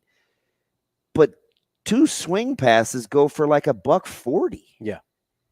Well, and you're probably not going to... You know what I mean, BC? It's like... And you may not see a more athletic catch all year than the one we saw Jackson make against Nebraska, right? So when you're comparing he's a dude. No, he's a dude. You know what I mean? Jackson is a probably... polished route runner. You might get equal, but you're not getting anything more athletic than we saw. That was one of the most athletic plays I think I've ever seen. Just the route running is different. If a guy's just fast, you can deal but with not that. a great route runner, you can deal with that. I can deal with that because I can negotiate space. I think Nebraska fans have also learned firsthand through the last decade. People can say what they want on the outside about the Big Ten, and I think when you're not close to it, there's often sort of misconceptions about it or the lack of speed and all this stuff. Nebraska has played in a bully league. And I think that counts for something too. A lot of these guys have been through tough physical games, and they're going to try to enforce their will in this one. So I don't know if this is a weird thought. I would not predict this like on paper, but in my head, I keep coming back to like one of these teams might just slant this game where it's like a 14-point win their way. Like I could see it being the type of game where either Colorado really is that type of show, and it's something special on Saturday and you're watching it again. Or I could see Nebraska coming out and just kind of having their way, controlling the ball, sending the message kind of that you're getting at with their defense and pulling away a little bit. So I think it could, as much as everybody's going to put this as like a 3 to 7 point game, I sort of wonder if one team might take control more when it's all said and done. BC, as we're having this conversation about speed and about the Big Ten being a bully league and all these, I keep having this flashback to Scott Frost saying, hey, the defenses in the Big Ten are going to have to adjust to us. And they went out and they got all these small, really fast guys. And guess what? Everybody in the Big Ten could keep up. Like, do you think about that at all when you're looking at this matchup? Because that's kind of one of the things that, listen, Sean Lewis probably better at what he does than Scott Frost at least was at Nebraska. No, I wouldn't say that as a coordinator. As a coordinator, fair. Okay, so I think they're on par as coordinators. Put them on equal playing field as coordinators. Does that kind of come into your head at all? Because I think Colorado's offense last week looked a lot like Scott Frost wanted his offense to look like in the Big Ten, and he could never really get that going. Now, Adrian Martinez maybe isn't Shedeur Sanders, but does that creep into your head at all? Like maybe if you're not good enough on the lines, you're just getting beat up anyway? It does somewhat. I think another thing I think about is what Tony White said last night. You look fast if you know what you're doing. And Nebraska in the first week on defense, kind of back to what Damon's point is about how I don't think they have to walk in like slouched or anything into this game. I think they can be tall with confidence because they did play fast in the first game. And I know it didn't finish exactly how they wanted. They couldn't make that one final play to get off the field. But if you had put down beforehand, if last week we had said, okay, Nebraska's going to hold Minnesota to 251, they're just going to take away their run game. They're going to have 55 yards and all this, we would have been like, man, that's nice. That in a first, right? Calic Manis is going to go 24-44 for 195. You guys good with that? Yeah, I'll take that all day. I'll take that every day that ends in Y. Yeah, I mean, it is all about bottom line results, but we're talking right now about Nebraska's defense against that unit, and we can call it strength on strength, but I don't think Nebraska has to walk in thinking they're underweight by 5 to 10 pounds in this fight or something. Like, I think they have some confidence over there from that first game, as Tony White put it last night, some validation. Now you have to back it up, and it is a different test, and the tempo and I don't know how much Damon thinks of the altitude thing. Nebraska has faltered in some late games there, but I don't know if you would connect that to that or not. To be fair, they faltered in late games pretty much everywhere. To BC, did you find it interesting though? Talk about Coach Rhule speaking into existence. You caught it's not an altitude thing. It's not a coming off a win, coming off a loss thing. We're going to make this about football. Mm-hmm. Like he said that right away. And listen, I'm not saying woo because he says it, therefore it is. I just got the sense that they're prepared to play a certain way because they think they can, not because of the situations that surround him. He wants this to be a physical game. And it's weird, BC, and I'll tell you guys this. Even when I ask him about players, the first thing he talks about is their fitness. Well, such and such is elite level fitness. Such and such, we got to work on. And then he'll get into the attributes. They train in such a way where they don't want time to matter. Mm-hmm. Do you know what I mean? And I think he's chomping at the bit to put it on full display on Saturday just to see how fit they are. Yeah, I can see that. And Tony White said last night, altitude's a thing if you're out of shape, so I don't think they think they're out of shape. If you go back to their offense Nebraska's offense in week 1, the thing about it is obviously the turnovers you can't have, but Ethan Piper laid it out. He's like, we ran for more than 200 yards if you take away the QB sacks in that game. We being him speaking as the we, not me. 209 yards. And, he said, we haven't done that against Minnesota and since I've been here, basically. So I think even the offensive side of the ball felt like they did a lot of the stuff that was connected to the formula they talked about all off season. So, I don't think they're actually lacking in that confidence too. The question will be, because I think it's always the most important position in sports, is Jeff Sims going to bounce back? And I think he's going to have to make a couple throws in clutch moments, and you're going to have to make that 2nd and goal throw at the 6 maybe this week, and it's got to be the right play. And that's the difference between winning and losing in a game like this. BC, David and I have been talking a lot this week about putting guys in positions to succeed versus giving them opportunities to build trust over the long haul. For Jeff Sims specifically, right?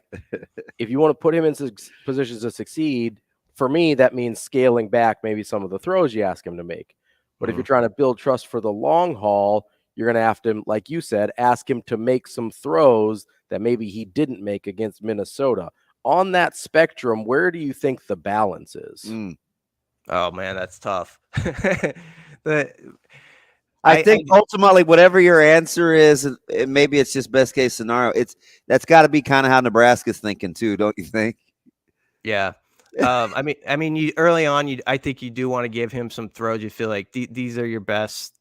How many ever throws? 3 to 4 throws that you have in your arsenal. Let's set it up on the table for you, and let's make these plays where you have it scripted out and you feel pretty good about it. I also think though, I thought they might actually try to stretch the field a little bit more earlier in that game. Now, the thing about the Minnesota game is it was disjointed, right, on offense. They only had 13 snaps going to like the 3-minute mark of the first half. So sometimes when you say that, like, oh, I thought they'd stretch the field earlier. Well, on which of the 13 plays did I expect that? They hardly had to go. It was 21 plays to 9. Yeah. So they hardly had the ball early on in the game, and I knew right away like that this would be a topic when Kemp. I don't know if he should have got it or not, but he let the ball roll and it goes to the 1-yard line, and then okay, you're starting that drive there. So it was a very unfortunate beginning for the offense as far as just the situations involved. But I do think, back to your question, Ravi, about Jeff Sims in the passing game, I'd take a few shots deep and just show that you're going to do it. And also those are like, I think those are good for a QB because let's say it does get picked off. Well, hopefully it gets picked off 50 yards down the field and the guy gets tackled and stuff like that. So I think Tommy Hill could be a wild card in this game. You've heard him pop up a little bit. They thought he could run past Minnesota on the play he was out there, and he did. So you wonder if he'll get inserted in a little bit. They need to find somebody, whether it's a Jalen Lloyd or a Tommy Hill, though, that I think can occasionally do that, where the defense has to say, okay, that's part of what their operation is. If they don't have that, it makes it a lot more difficult. BC, we kind of glossed over this, but I talked about it Monday or Tuesday. You feel like the clock and the rules sped Nebraska's staff up? Because over the course of watching the college football weekend, I felt like coaches really struggled to get adjusted to the tempo of the game. Yeah, it might have. I do think it was startling to them just by the way they commented afterwards about how the first game or the first half really got away from the offense as far as having an opportunity. And this goes to that third down stat, though, too. Like, the defense did play really well. But if I were to go to the other side of the coin, and this is what Tony White brought up the other night, too, because he gets it, is, with the clock rules as they are, third down, you gotta get off the field when you have them 3rd and 8, because against a team like Minnesota, that's going to take another at least 3 to 4 minutes off the clock. Against a team like Colorado, then they get like, okay, we converted the 3rd down. They get playing with tempo and they're playing how they want to do it. So those are moments where, yeah, if a team gets a 3rd and 3 or 3rd and 4 on you, that's football. There's a 50-50 shot on that. But if Nebraska gets Colorado into like 3 to 4 3rd and 8s or longer in the first half, you'd love to see Nebraska off the field on almost every one of those. And then I got away from your question a little bit, Damon, but I do think on the offensive side, I think it startled a lot of coaches across the country about how quickly things kind of move. Yeah. Even if it at the end of the year, like, I don't know what the play differential was this year compared to last, if people averaged it out, but it did feel like you were losing snaps, certainly when you're in it. Thank goodness for Greg Sharp being a pro, because even our commercial breaks, like, if he wasn't such a pro, we'd have been screwed. I'm dude, like, he's gosh, he's good at what he does.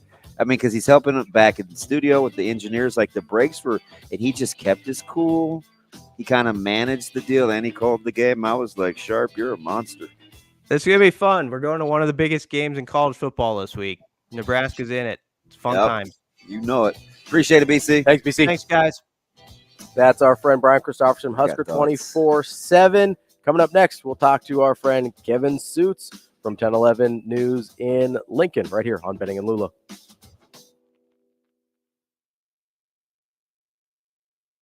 We will be back in 5 minutes.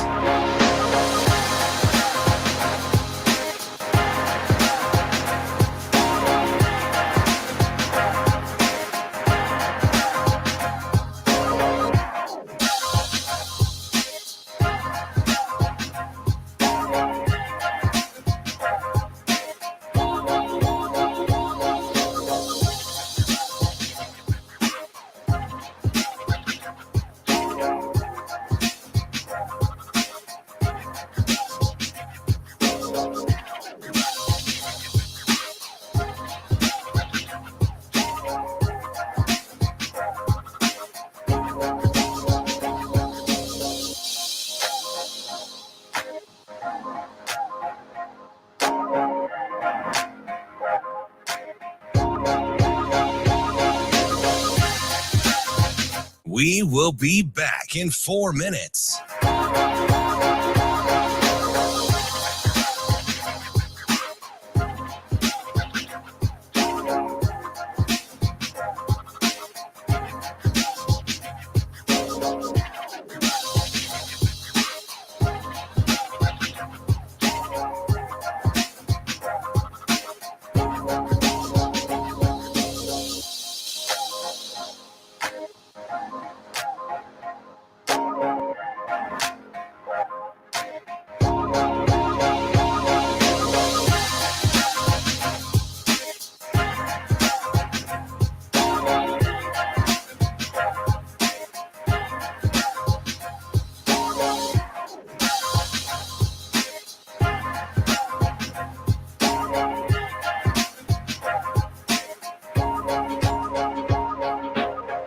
We will be back in 3 minutes.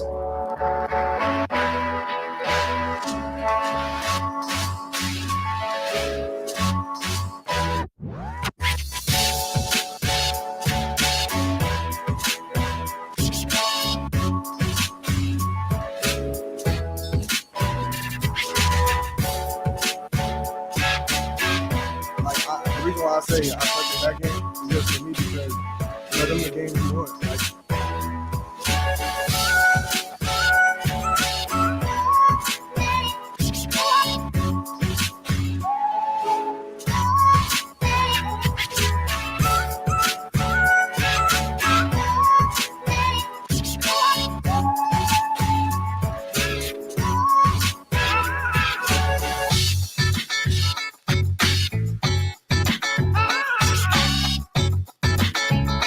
We will be back in 2 minutes.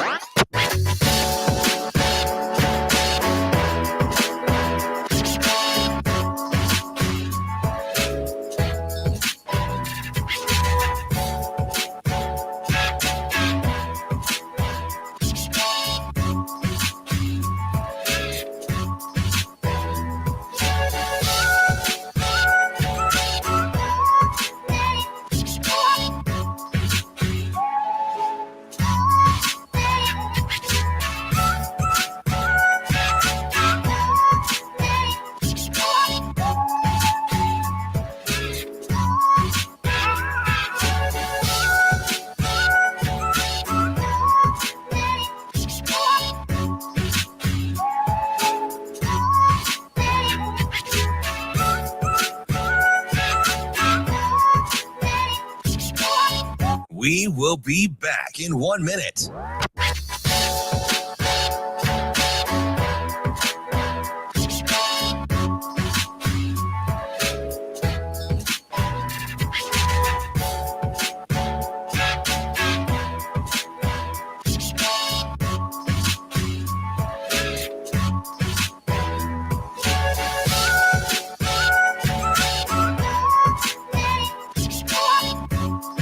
We will be back in 30 seconds.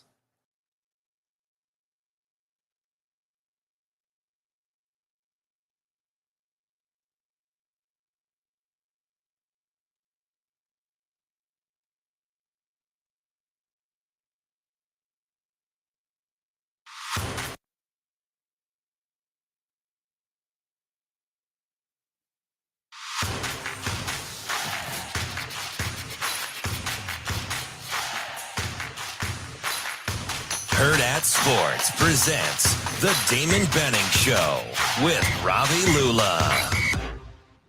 The reason why I say I circled that game is just for me because, them the games you want. Like, I love going against competition. I love going against them skilled players, players potentially that's going to play in the NFL. So, some players might back away from it, but, I just can't wait for it. It'll be fun. Halfway through the show here on the Damon Benning Show with Ravi Lulla, and I want to tell you about our friends over at Rockbrook Camera. You can go visit them, rockbrookcamera.com. You can get rentals. You can trade in your old equipment. You can visit them at 168th and Center or in Lincoln on 70th and Pioneer. And you can get free shipping from their website as well on orders over $199. They're not just about selling you a camera. They're about trying to make you the best photographer you can be whatever that means for you.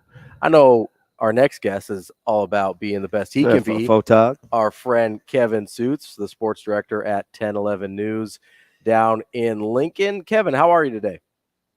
I'm good. Thanks for the recognition on the photog thing. You know, I've seen you do your thing. It's underappreciated for you. I'll say this too. You know, it hit me like a ton of bricks last. I'm not in shape. I'm not in like photog shape. Slinging that camera for volleyball day in Nebraska, which was a long day, and then doing the Husker game on Thursday, and then Friday night high school football at the end, like it's that lat on only the right side because that's where the camera is, rests up on the right shoulder. Saturday, I didn't use any ice, but I felt like I maybe could have gone to the freezer to help myself out. Can I ask something real quick? I don't mean to eat up the segment with a ridiculous question, but I was about to anyway, so it's fine. So do you know people, and I guess I should ask some of our guys that actually like switch sides? Are you ambidextrous? Yeah. Like, can you go left eye, right eye? No, you can't. Well, at least for the cameras we have, it's because the view. Oh, the lens, the view thing is on one side. It's fixed. Yeah. So if you put it on left side, you'd have to reach all the way. I don't have long enough arm. I don't think anybody does. Like to put your arm all the way around. So yeah, like if we go to the gym and we start doing some like lat exercises, right arm, man, I'm gonna be pumping. Left arm, oh, it's gonna be rough. That is funny. You need to go see like a physical therapist or something, like just work that left side, get you evened out a little bit. Things you just wouldn't normally think of. You're gonna be walking around with like one arm puffed out like a bodybuilder and the other one just hanging down to your side. Kevin, do you feel like you have a better sense on who the top high school team may be in Lincoln in A? The top team, I'll tell you, in Class A, it's got to be in the Omaha area. In Lincoln. In Lincoln. Yeah, we know enough about West Side. It's fine. Yeah. Stop.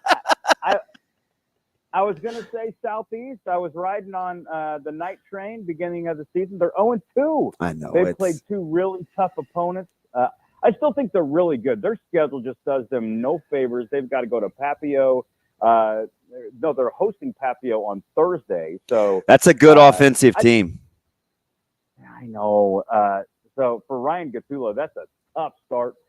So I think by default, you have to say Lincoln East is the top team in Lincoln because they got Southeast this past week in double overtime, exciting game. And a couple weeks ago, I said North Star's the dark horse, right? Yeah. I mean, they are the anti-Southeast in terms of scheduling right now. They've had a couple of pretty soft opponents to start, but they've taken care of business. They won 93-0 and 50-0. They're going to probably give up some points this week at Kearney, but I think that they can hang with the Bearcats, and we're going to learn a lot about that team this Friday. That one's interesting because I think Kearney's pretty good. I do too. I think Kearney is, we talk about sleeper teams. Yep. That team is really good. It's the 100%. Classic Brandon. It's the classic Brandon Cool team. 100%. Kevin, physical, really good up front. And sorry, Robbie, to cut you off. No, go ahead. I just shout out Kearney. They do all the little things right. Yeah. Well, it's always, for teams in the Omaha Lincoln area, never great to take that road trip either. Sometimes it does not serve them well, as Damon knows from last year. But why are you bringing up old stuff? Shout out North Platte. It's a little bit. See, it's not Grand Island like our friend in ESPN Tri-Cities. North Platte's all the way out there. So Kevin, do you get the feel Nebraska seems kind of angry, and I think it stems from a little humility. Are you getting that vibe, or are you thinking, just based on some of these answers in their presser, they fully expect to be in this deal just like they normally would? I don't know that they're angry. I just think they're really like locked in. Maybe they're a little bit slighted, but I don't know that I sense anger from them. But I think it benefits them to let Colorado have all the shine and to see the line flip the way that it has over the past 5 days. So it's like, okay, let's just stay focused. Let's get our game plan down. Let's know our personnel groupings. Let's get everything in place for what we want to do on Saturday.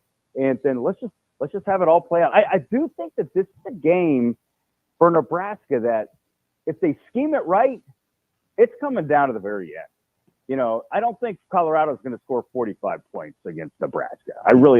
I think this coaching staff is too smart and too experienced to give them that many possessions.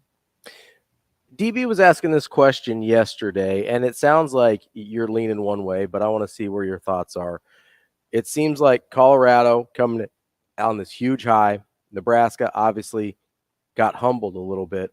Would you rather be going into this game as Colorado beating your chest on what you just did, or going in as Nebraska with that chip on your shoulder? I like the chip on the shoulder mentality, especially considering what the makeup of the team is. You can beat your chest if you have the people that like beating their chest. I don't think that's really Nebraska's DNA. I think that it's a workman-like team, and that stems from the very top with a head coach that preaches the process and just staying diligent and doing everything right. So Nebraska might be in a good spot. Would they like to be 1-0 going into this game? Absolutely. Yeah. But it's not like all is lost right now. They lost a heartbreaker, and quite frankly, there's a lot of people who didn't think Nebraska was going to beat Minnesota before that game kicked off. So the fact that they were in position to win it, it went down to the wire, and a couple of things went against them.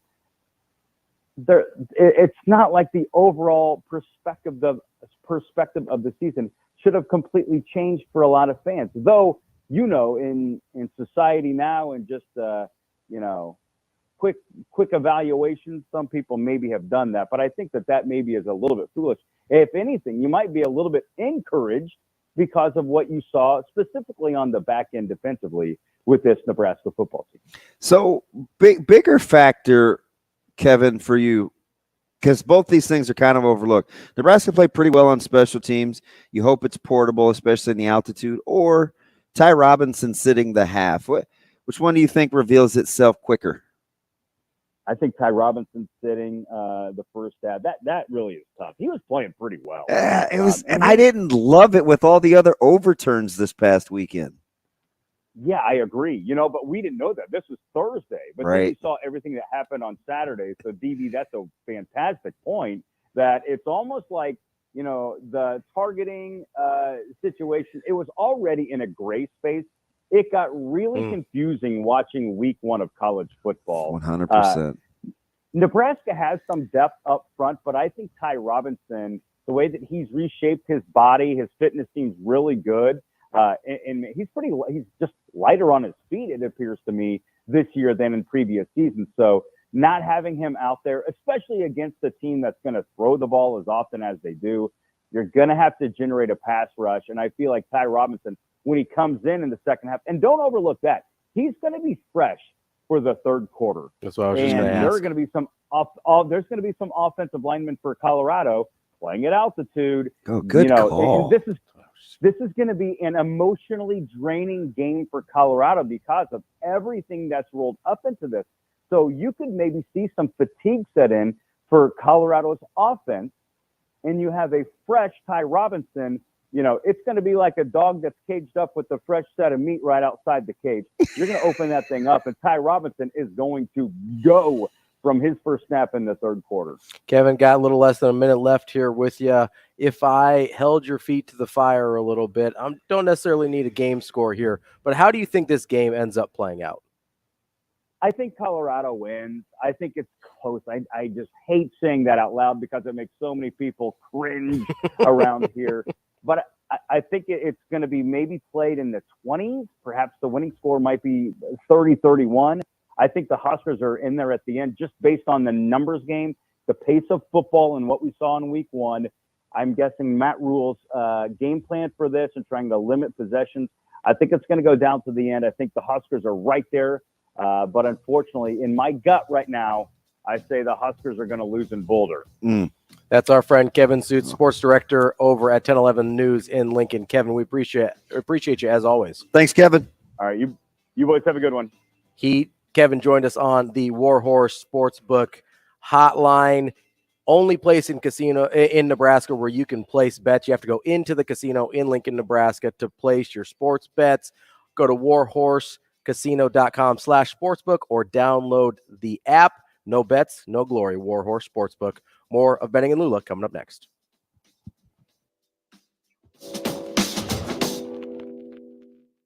We will be back in 4 minutes.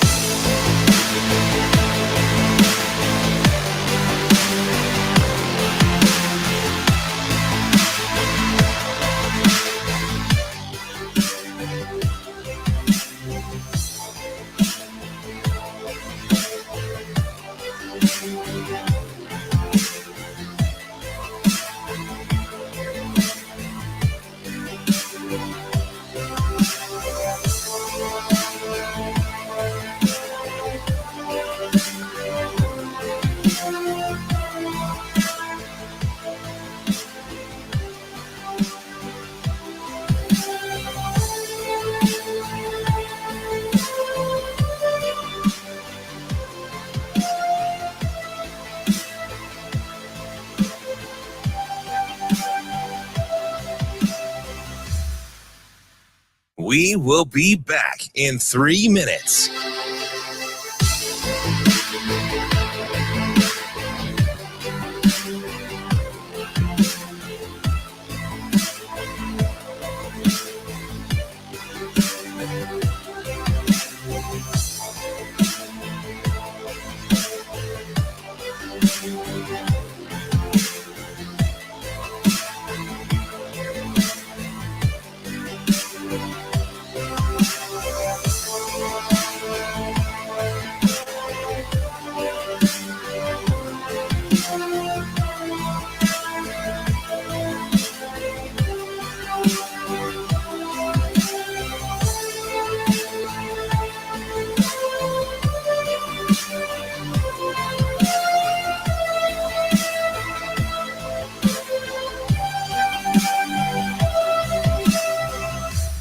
We will be back in 2 minutes.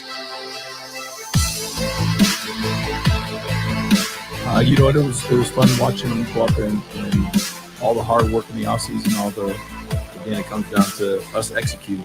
There's stuff that Trev and Coach, again, put on display what they've worked hard for. You know, and that's the thing that I think Coach is preaching, making sure that they make it about football and they keep it about us. You know? A lot of times you sit back and listen to coaches speak, and there's stuff that Trev and Coach Rhule and all the supporters of the program, they don't understand. When you go down there and see those guys using that stuff, again, it comes down to us executing. You know, there's a lot of speed, a lot of different things, but you got to get bodies around the ball. You got to want to go in there with the intent to tackle people. You got to. We will be back in 1 minute. Operate, and so that's the main thing that we're focusing on, just making sure we know what we're doing and getting ourselves in the best position to make plays and let them go play.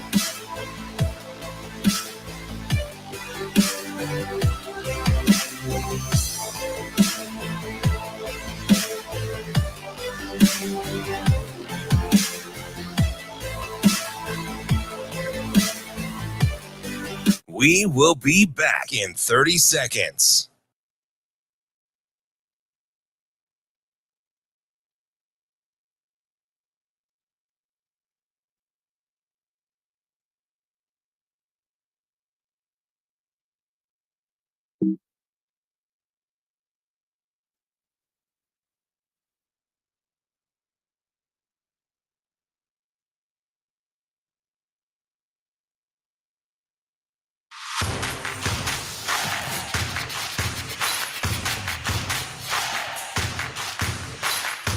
Hurrdat Sports presents the Damon Benning Show with Ravi Lulla.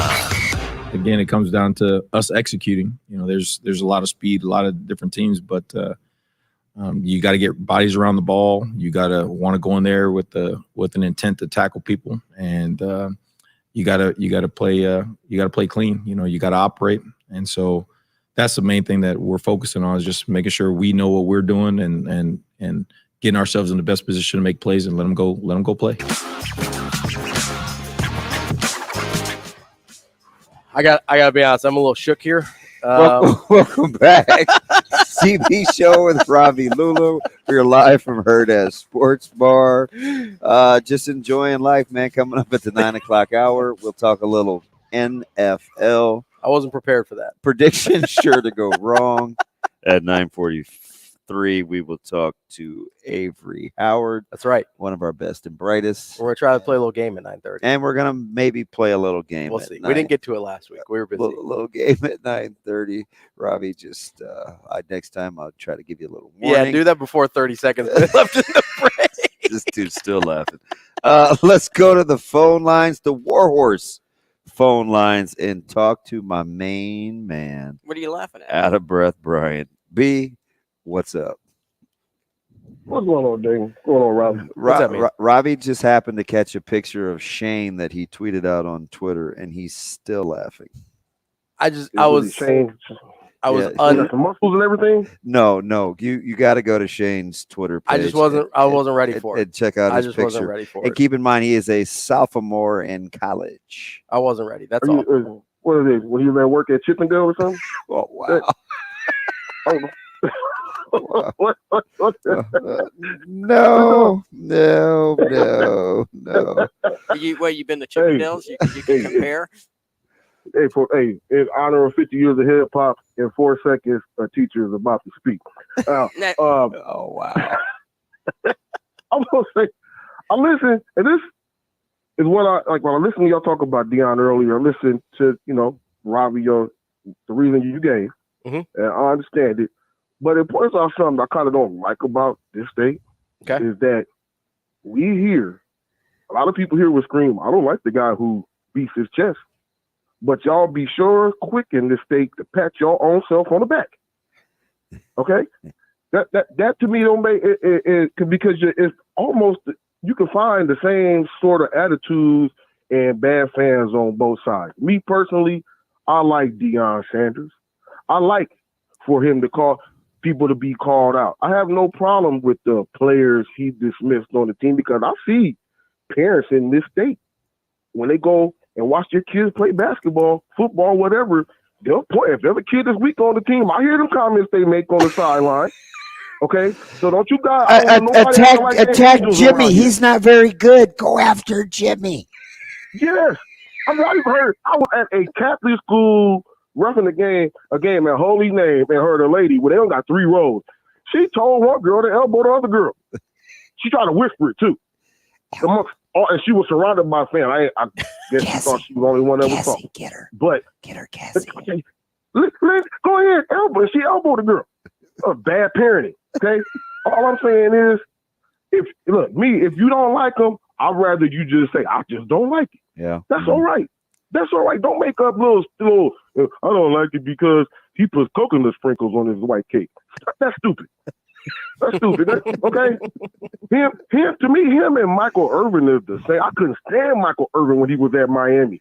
But when he played Nebraska in the bowl game, he come out there. First off, his eyes was looking like Ben Johnson. You know what I'm talking about. Stop. He had the Ben Johnson eyes. But he would always sit there, talk all that stuff. And I could not stand them, but they good. Yeah. You good, you know you good, and you can talk it. That's it. That's how we work. Matter of fact, he's teaching a lesson that the world teaches, and you go to your job, if you don't perform good enough, what they do? Bye-bye. You at will, they get rid of you. Yeah. Okay? So why can't we teach that lesson in school? Hey, if you ain't that good at tackling, bye. Go on. Maybe crochet or something. I don't know. That's it, fellas. All right, B. Appreciate that. Out of breath, Brian, on the Warhorse Sportsbook hotline. No, it's not the chest beating that bothers me. I don't care about that at all. I'm a huge Steph Curry fan. I would be incredibly hypocritical if the chest beating bothered me about Deion, right? Because Curry is basically the Deion of the NBA in terms of the way he carries himself, but 100% backs it up, right? Is that a fair comparison? That's fair. My issue is, and listen, it's a small thing, it's a nitpick thing, and I get other people don't care about it. Maybe it's just because I've been in rooms where I've had to have these conversations with young people when I was coaching. I don't like that part happening on camera. Yeah. Maybe it's a nitpick. Maybe it's a thing I should get over. I don't know. Right. Some of the people on the YouTube stream are like, it feels like I'm really reaching for a thing not to like. Listen, it's for whatever reason, probably because of my background. That's a thing that sticks really. You don't have to like the guy though, if you don't like him. Yeah. And it's not that I actively dislike him. I don't like that thing that happened. And it has left a bad taste in my mouth about him. Listen, if he backs it up, talk as loud as you want. I've always been that guy who, if you can back it up, talk your ish, right? Here's the deal. Would you want Deion to coach your kid? I don't know, because I don't know. I don't know what he's like behind closed doors, because it seems like the doors are never closed. Right? It's fair. Is that fair? It's fair. But I imagine there is a closed doors Deion, and it seems like the guys on the team right now care about him and they're bought in, and there seems to be a genuine relationship there. And if that's true, then sure, he could coach my kid, because it's about the relationship. It's not about what happens on TV most of the time. And that's why I gave the caveat earlier is, listen, if some of that was just for the cameras and he had already had conversations with certain guys before that had happened, then it changes my perspective on things. I don't know. But when you're talking about young people's future, and listen, I get you got in the real world and you don't perform and you get cut, and you get fired, whatever. I get it, right? But when you're dealing with young people, I feel like you have to show a little bit more tact. Does NIL and name, image, and likeness as it unfolds change the way you think at all? It complicates things, because it's more of a business. It's more of a bottom line. Pretty transactional. It's a very transactional relationship now. There's a part of me that likes to think that there's still more there, that it's more than that. It's one of the things I like about college athletics is that I do think there's more there relationally than there is in a lot of pro sports, because you just have so much turnover, both rosters and coaching staff in pro sports. That's why I really, obviously I'm a Warriors fan, but I really like the relationship that like Steve Kerr has with his guys, right? He's been there for a really long time, or that Pop has. You've heard about the wine dinners with Greg Popovich. He brings guys back and they have these great dinners with really fancy wines and stuff like that. And it's not just because I want to get invited to one. I really appreciate that the relational aspect of coaching, and the further you get away from that and the more transactional it gets, the less I like it. Let me ask you something, since you're talking about relationships. Remember, we would talk, and I would say some of the things that I liked and I didn't, that I liked about Jeff Sims, and some things that I didn't know yet, right?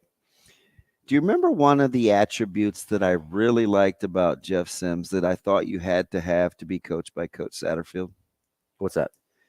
You have to be able to take criticism. Sure. Yeah. Right. And you have to be pretty secure and kind of bounce back like even Steven. And I think you have to trust that criticism is coming from a good place. Yeah. That he's for me. Right. Yeah. And I talked about it a lot because I thought like it was going to be important, just because of both of the player's history and his propensity to maybe turn the ball over a little bit. Coach Satterfield historically has kind of gotten off to some slow starts as an offensive mind, but he coaches hard. So you could just see where highly combustible isn't the word I'm looking for, but like that relationship, you got to really be a little volatile if everybody's not on the same page. You have to nurture it in order for it to grow kind of how you want it to. I actually think it will serve them well Saturday, because Coach Satterfield is ultra competitive, but he's also got this humility to him. It's almost like he's naive to the rest of the world. He just likes to coach football, right? He's just a football. We're talking about get Bud down to Lincoln and this, that, and the other, and it's like I gotta figure out this whole Bud Crawford phenomenon. I don't really know who he is. Yeah. Right. And it's just because of kind of how he lives in the back. And when he was finding his house, he only wanted a couple of particular things in his house. Right. Everything else, give or take, didn't care about. So there's something to that will serve him well, because you have to cancel out the outside noise. You got to get back to work. You also have to be able to have some hard conversations with your guy, know that he'll receive it well, and you can move on. Right. It wasn't always rainbows and butterflies with Spencer Rattler. Sure. Yeah. And there were some things you saw it still manifest itself against Carolina, where Spencer Rattler holds the ball. Right. He's a slow blinker. Right. And eventually over time, they kind of got that out of him a little bit. So I'm optimistic that because of Jeff Sims' personality and Coach Satterfield's delivery style, I'm willing to give it a chance. Sure. Just because, and I'm not saying like if you have self-rising flour and you got the right yeast and the top of the line sugar and the greatest milk, I'm not saying you're going to break a great cake, but at least you have the ingredients to give yourself a chance. Yeah. Right. They have the ingredients to give themselves a chance. That makes sense. No, I like that. You know what I mean? No, that makes a ton of sense. And that's not hindsight. We've been talking about this for about 4 or 5 months with personality traits and how you have to be as a quarterback to receive instruction from Coach Satterfield. Absolutely. I'm sure we'll be talking about some quarterbacks here in a second as we start previewing the NFL. That's coming up next here on Benning and Lulla.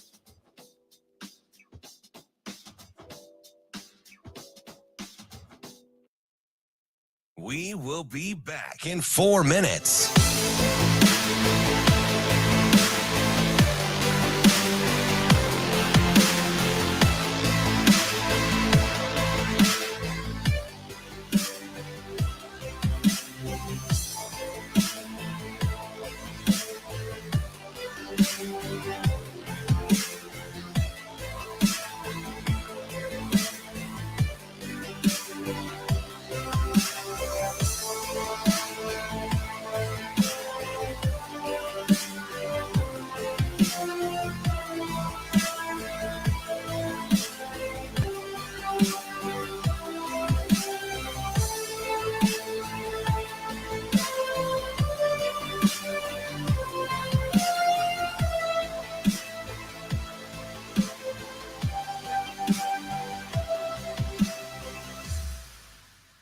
We will be back in 3 minutes.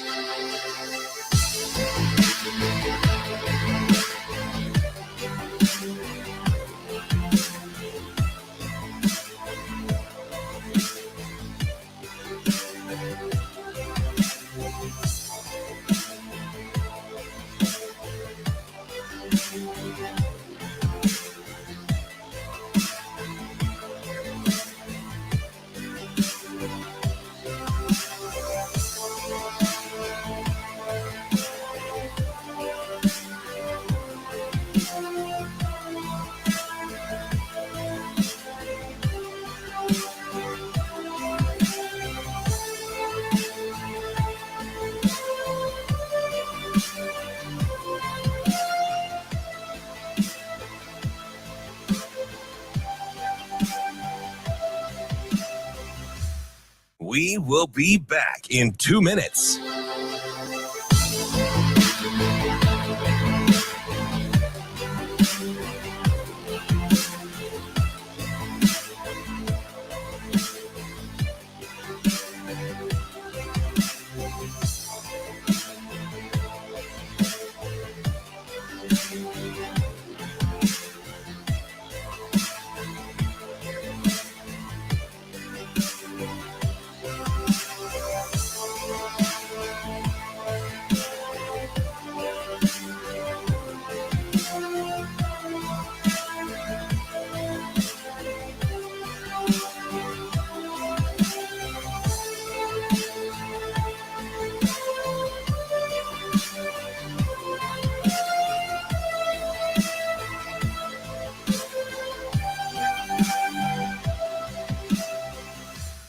We will be back in 1 minute.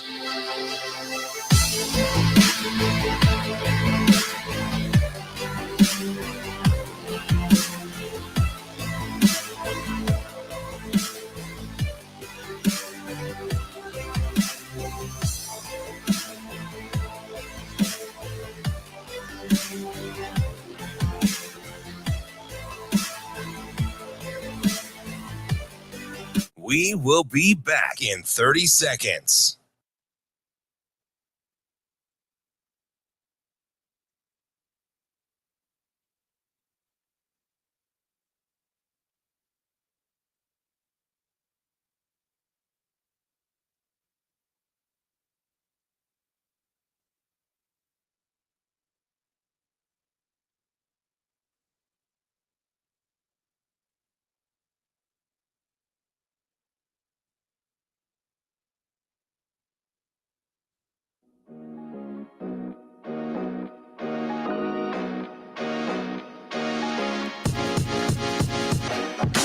Hurrdat Sports presents the Damon Benning Show with Ravi Lulla.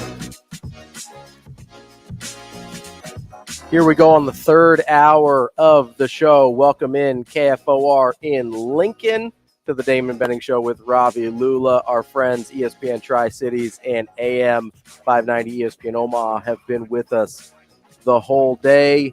You can be with us on Twitter. You can watch us on Twitter, on YouTube. You can obviously get us anywhere you get your podcasts as well on Hurrdat Sports Radio. But I want to tell you real quick about our friends at Big Brothers Big Sisters. Their mission is to support one-to-one mentoring relationships that ignite the power and promise of youth. Go to mentoromaha.org to sign up to become a big. And speaking of big, it's time for the NFL preview. Season kicks off tomorrow. We were waiting so long for college football. Felt like the NFL's kind of creeped up on me a little bit. I get 3 wild cards, right? 3 wild cards per conference. Yes, sir. I knew I was short, so I just had to add one. I was like, why do I only have 6? You know, it's I don't know if I'm climbing out on some limbs here, but we're going to go division by division. A lemmer. Give you our winners. Going out on a limmer. And then we'll give you our Super Bowl picks and winners as well. Where do you want to start? Do you care? AFC East. All right. Pretty easy division winner for me, I think. Although I'm not in love with Josh Allen. Mm-hmm. I am still going Bills. I think they've got the best roster in that division still. Ooh, although the Jets roster, the Jets roster is really good. Isn't it weird how we're just skipping over Miami? Yeah, I am skipping over Miami. I'm okay with it. Well, they have one of the best tandems in football. That's fine. I'm not interested. When Tua plays, he's like a 100 QBR. Hold on. What did you say there? When Tua plays. When Tua plays.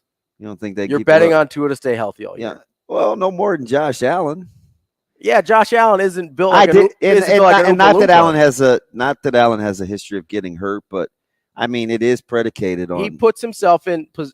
Honestly, yes, you're right. These are all predicated outside of maybe San Francisco, who I think you could throw Darnold or Purdy in. It's not going to matter a whole hill being different. Did you see that they named Stephon Diggs a captain? I didn't. In Buffalo. So apparently, I guess they're cool now. We good? A lot better than Mike Evans and what's going on in Tampa. Calling in, hey, you good, fam? Yeah. No, I mean that's you in a good mood or what? That's the hey, coach, how you been? That's the caveat. How is he doing? You check on him lately?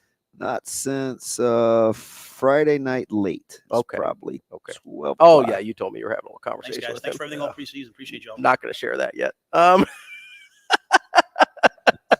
No, not ready. It's not ready for. It's still in the oven. No. Still cooking that You're one. Killing me, Smalls. Absolutely killing me. Well, listen, when you ghost me on a Friday night, I'm gonna roast you a little bit. All right. A little preoccupied. I get ghosted, you get roasted. That's how this works. Fine. I'll take it. No, I am sleeping on Miami. I'm okay with that. So my division winner, I'm gonna drink the green Kool-Aid. The green Kool-Aid. I'm gonna take not the aquamarine Kool-Aid, the green Kool-Aid. I'm gonna take the New York Jets. I can see it to win the East. I think defensively, they got a nice tandem in the backfield. I think they'll actually try to run the ball at some point. Because of what they got, Cook and Breece Hall. Yeah. Once Breece Hall is healthy, they got a nice little tandem back there. It's a nice little 1-2. Maybe Aaron Rodgers doesn't have to do everything. Green punch. Now, where it gets dicey is with my wild cards because I'm not going to get to them yet. But as you'll see, there's going to be some good teams that aren't playing football in January. Yeah. I mean, Jets are an easy wild card for me, like, spoilers. But I've got 2 teams out of there for sure, Bills and Jets. I didn't know if I wanted to take.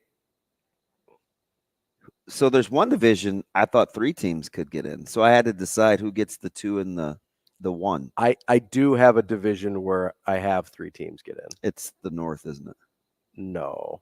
Oh, the East. You sucker. I'm going to slide Miami in too. Oh, okay. Well, let's not get to that yet. We're still in the East. Sorry. You've got the Bills. So I've got Bills winning. I got and you got the Jets. Yes. Okay. AFC. Let's go South because I know you like the North. South is easy. South is super easy. It's Jaguars. I'm taking Jacksonville. I'm really high on Trevor Lawrence. I'm a Trevor Lawrence. We've talked about this before. I know. If we're starting. So it's weird. I like Deion, and there's some things that don't fit. I'm taking Jacksonville. There's some things about Lawrence. I'm like, eh. What are you about on Lawrence? Because I just don't know how dynamic he is. Ooh.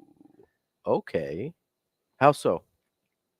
Well, I mean, it's just not like he's very workmanlike. So as anointed as he was supposed to be, yeah, it's not like I see him making like great athletic play after great athletic play. He's like a pure quarterback. He's got that athleticism in he's got him, enough, though, yeah. right? Oh, for because sure. we saw that He's no- at Clemson. He's no stiff. He can move a little bit. So I don't know if it's just I kind of expected that part to take another step as he gets more comfortable because Like he doesn't even make the plays that Herbert makes.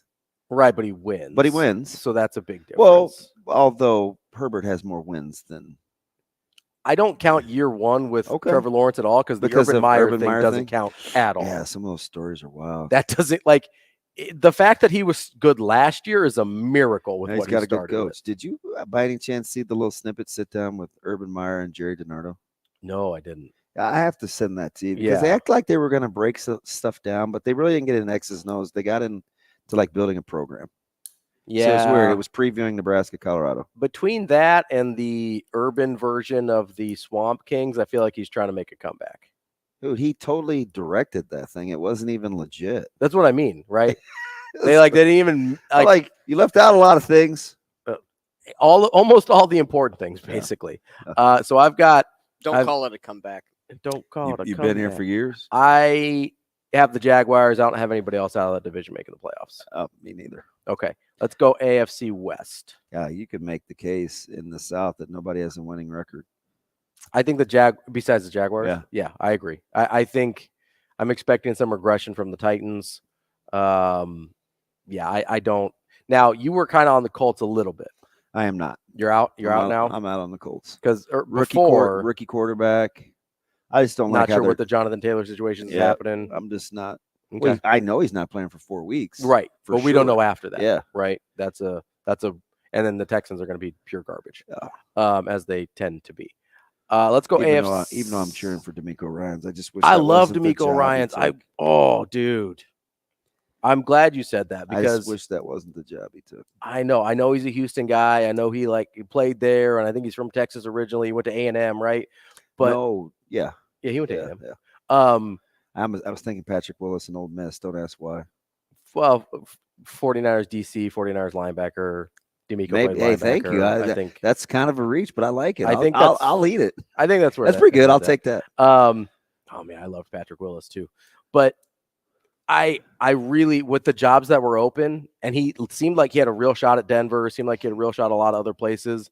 And Didn't he tell Denver no early? Yeah, he told everybody no because he wanted Houston, Yeah. which I don't understand because that place is a dumpster fire. So I was really bummed out that that's what he chose. With the AFC West, I've got Chiefs.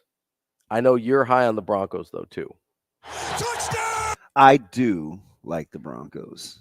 I don't like the Broncos enough to be To win the putting division? them to win the division. Mhm. Although I do think they'll be a game above 5. They'll get to 9 or 10 Yeah, that's probably fair. Is that enough? as long as Russell Wilson stops kissing babies and running for office? Yeah.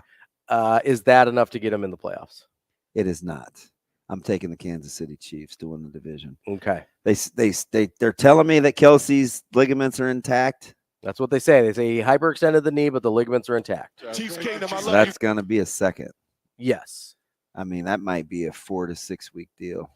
Yeah, it depends on how bad it is. Oh, right? no, Because yeah. it can be It can be anything from and you're not trying to just get him by. No. You can Kansas City's in a place where they can afford to sacrifice a I don't little. know, man. They're going to give up some points without their boy participating. They are, but I just assume Patrick Mahomes is going to find a way to score points. Is he going to find a way to give Jones some money? Maybe he can give a little bit out of his own pocket, maybe help him out a little bit. Yeah. Well, they're already redoing his deal. Yeah. So yeah, I've got the Jets. I'm assuming Jacksonville and Kansas City. Jets, Jacksonville, Kansas City. I've got Bills, Jacksonville, Kansas City onto the AFC North. I'm a big Joe Burrow guy. I've got the Bengals. Yeah, I took the Ravens. Okay. I like the Ravens roster. I think Lamar Jackson is going to have a big year. Yeah. Doesn't he always when he plays? Well, when he plays. Yeah, and he's That's- healthy. We think for now. Yeah, I'll take Baltimore. So There's a lot of flock going on. I'm There's a lot of going flock going on. I'm going Bengals. I like the fact that they continue to shore up the offensive line by signing Brown, getting Joe Burrow a little bit of protection. Anytime Joe Burrow has had any time in the world, he just dices people. Obviously got the incredible receiving core with Chase, Higgins, and Boyd. They think they're going to run it good enough with Mixon back there. The key.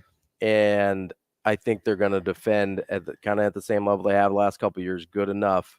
I'm a Joe Burrow dude. That's my guy. And I've got the Bengals here. I've got the Ravens making the playoffs. I have them as a wild card, but I've got the Bengals to win the division. All right, so give me your 3 wild cards because I know 2 of them. I'm going Dolphins. I'm going Jets, Dolphins, Ravens. All right, and in my wild card, I'm taking the Steelers, the Bills, and the Bengals. Oh, okay. I thought you were about to leave the Bengals out of the playoffs. I was like, oh, we are way apart on the Bengals. So, but I'm telling you, it was tough between the Bengals and the Dolphins for me. Yeah. I just see some regression in Cincinnati. So my coin flip was between the Dolphins and the Broncos. I thought you'd like the Steelers more. They're going to be really good. I like their roster. They're in a really, really tough division, and I don't know how I feel about Kenny Pickett yet. Well, you'll know after week 1. Yeah. I mean, they get a monster, and the NFC West is their rotation. Yes. I don't love that because it's the best team in the best division probably in football. My Niners get there. Isn't that something? Get that their schedule. Niners schedule is not easy. Yeah. I mean, it's tough opener. All right, so we've got our playoff teams. Mine's are Bills, Jets, Dolphins, Bengals, Ravens, Jaguars, Chiefs. I am the Jets, the Ravens, Jacksonville, Kansas City, with the 3 wild card teams being the Steelers, the Bills, and the Bengals. All right. So I have 3 teams from the North. Yeah, and I've got 3 teams from the East. Full disclosure, the Browns are a lot like Denver. They will be very, very close and better because of their quarterbacks who will return closer to form than not. More confident in Russell Wilson or Deshaun Watson returning to form? D-Watt, even though Deshaun Watson has less incentive. Yeah. Because we talked about Russell Wilson's contract being the worst. Even worse. Deshaun Watson's is right up there. Is currently the worst in the NFL. Yeah. It's really, I mean, they're paying him a whole lot of money to either not play or not be very good at football. Yeah.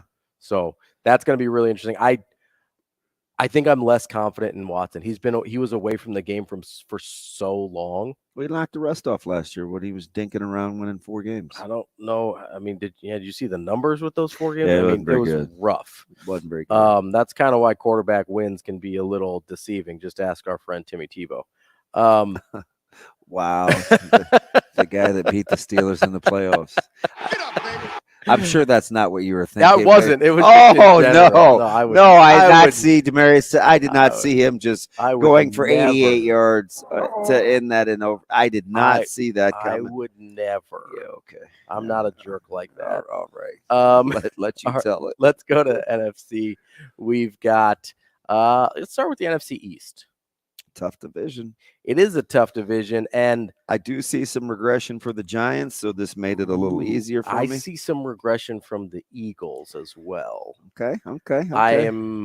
Listen, I think Jalen Hurts is a good quarterback. I think he may take a little step back this year as people he ends up being at the top of the scouting report, and they've got a lot more film on the way he goes about his business.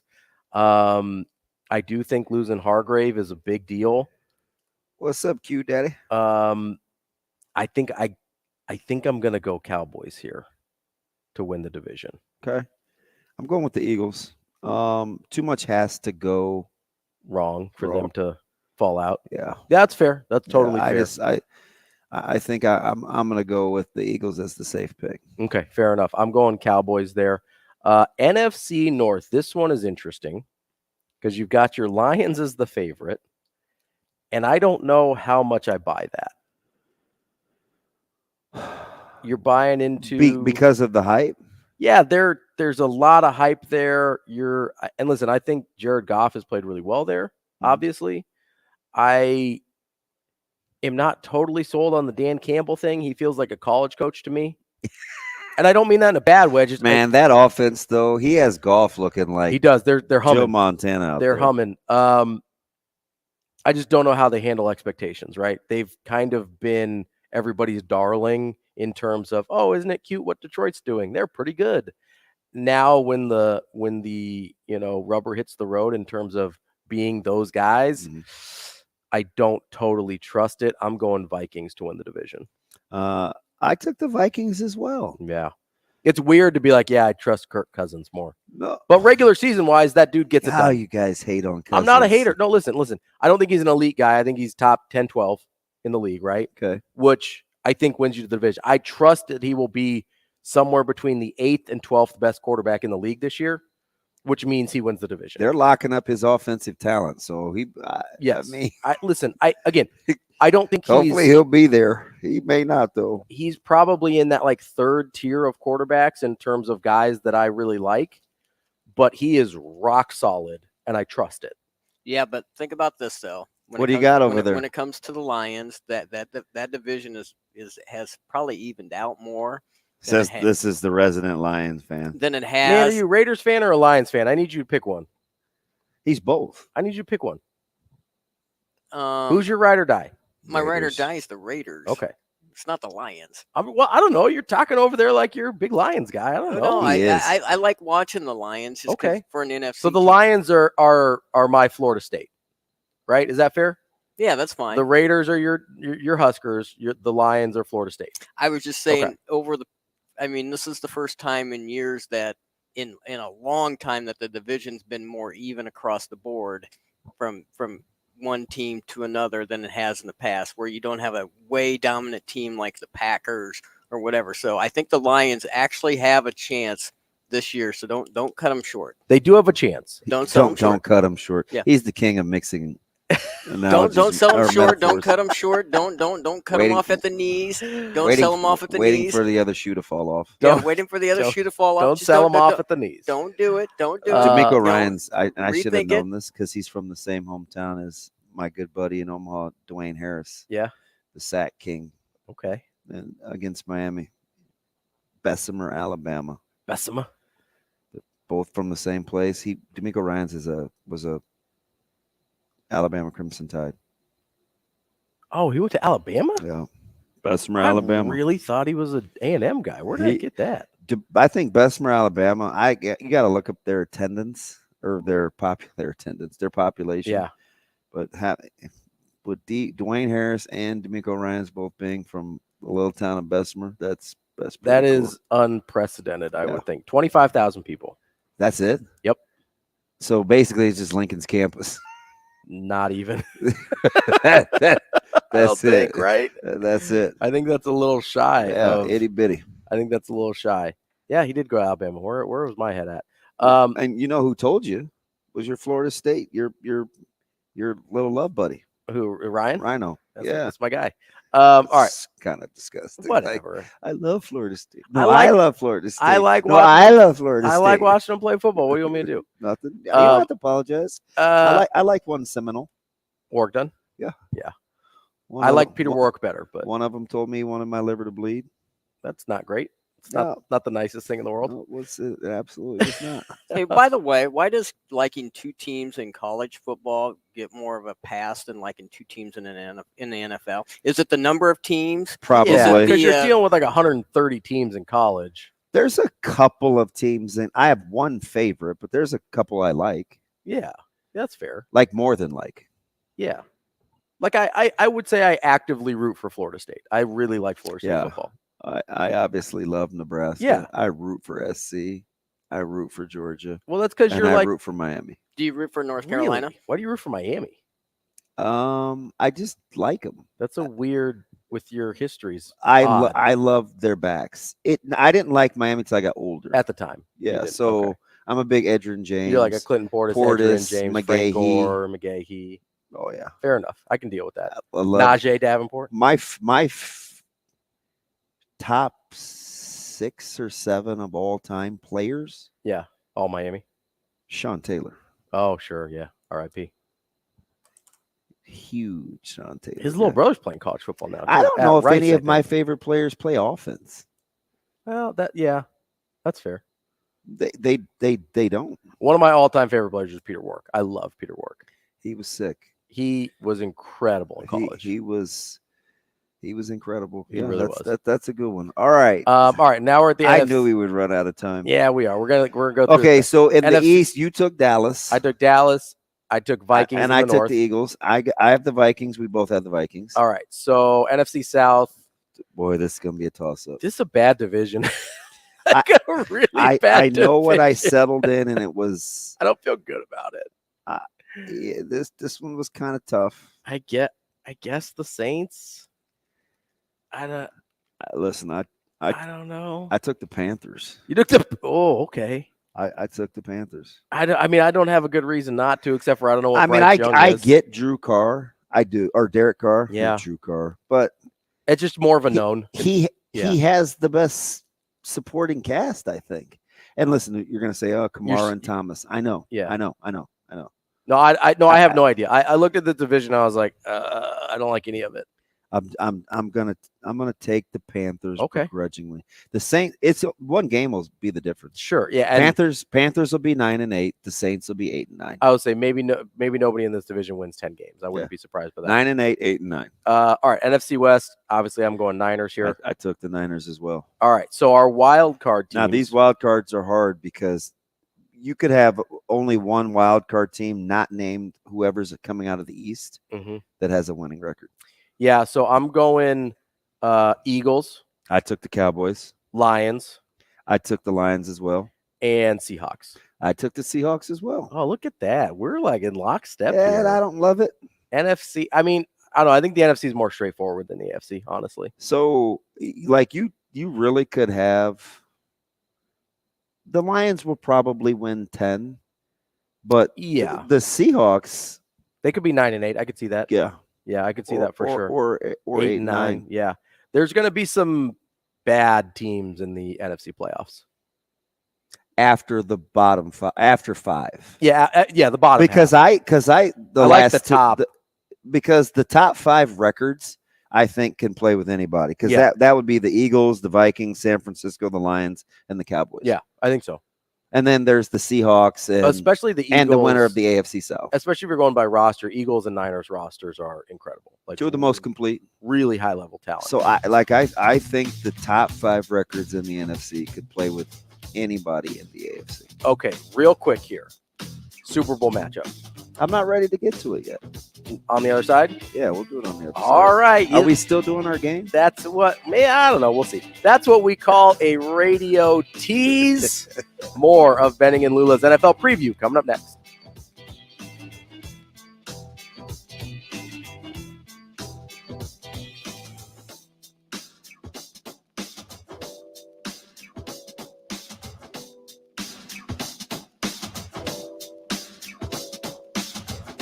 We'll be right back in 5 minutes.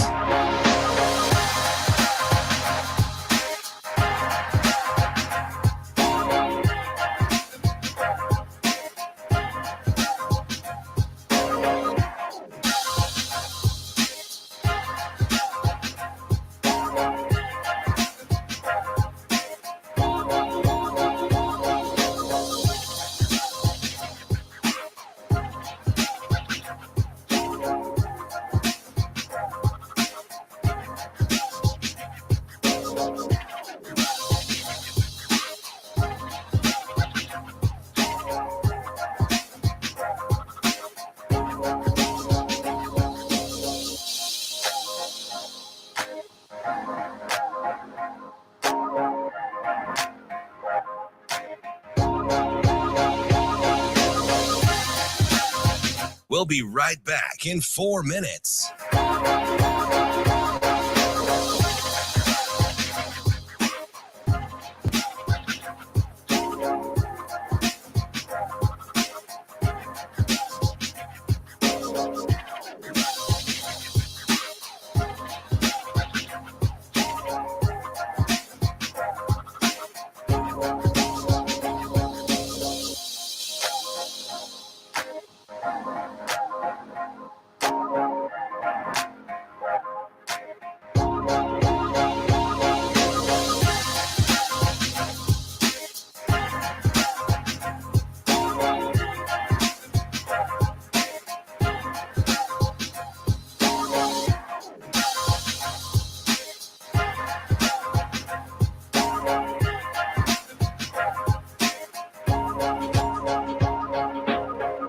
We'll be right back in 3 minutes.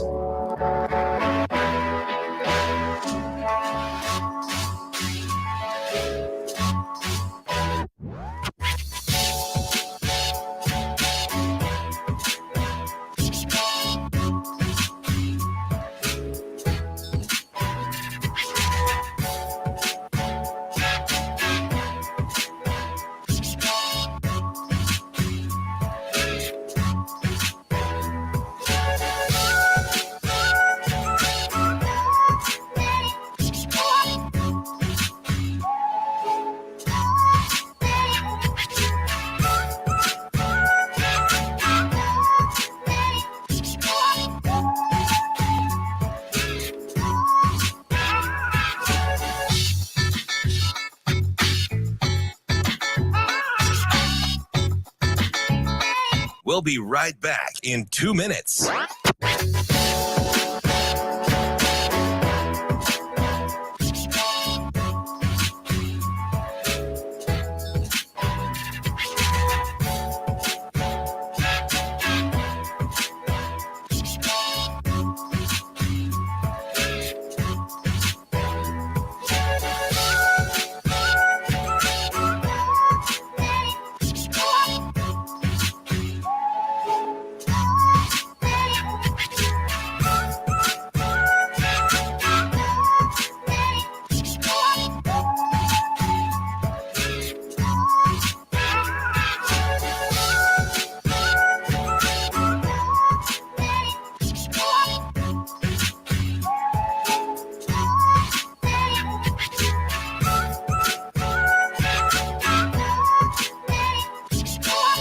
We'll be right back in 1 minute.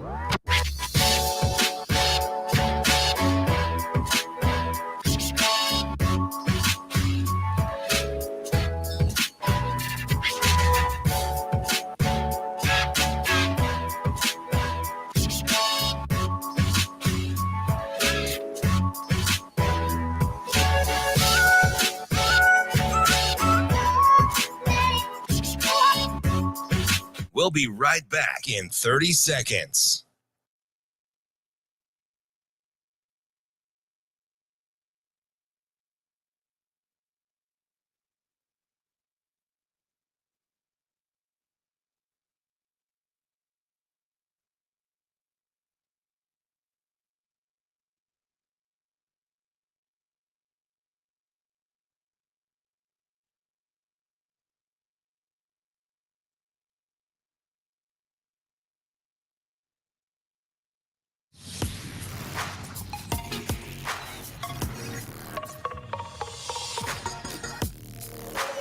Hurrdat Sports presents the Damon Benning Show with Ravi Lulla.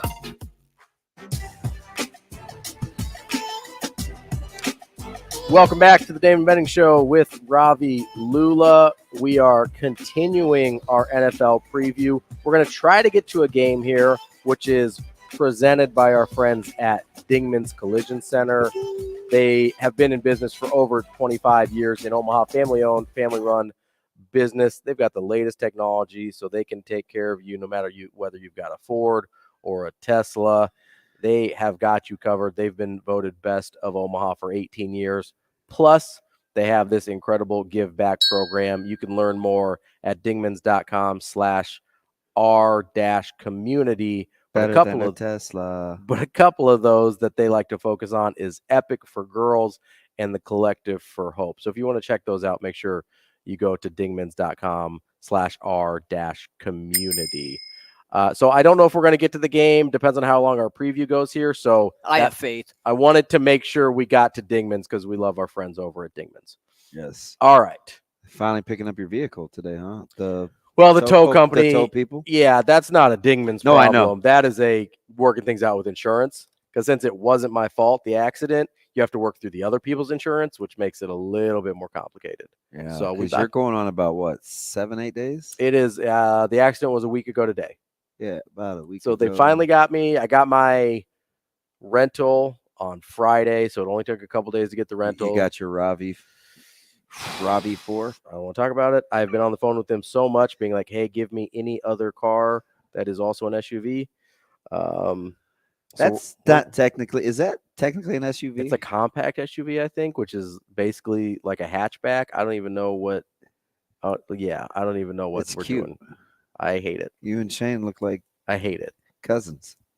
Problem is, Shane is like a third of my size, and so Shane fits in one of those, and I do not.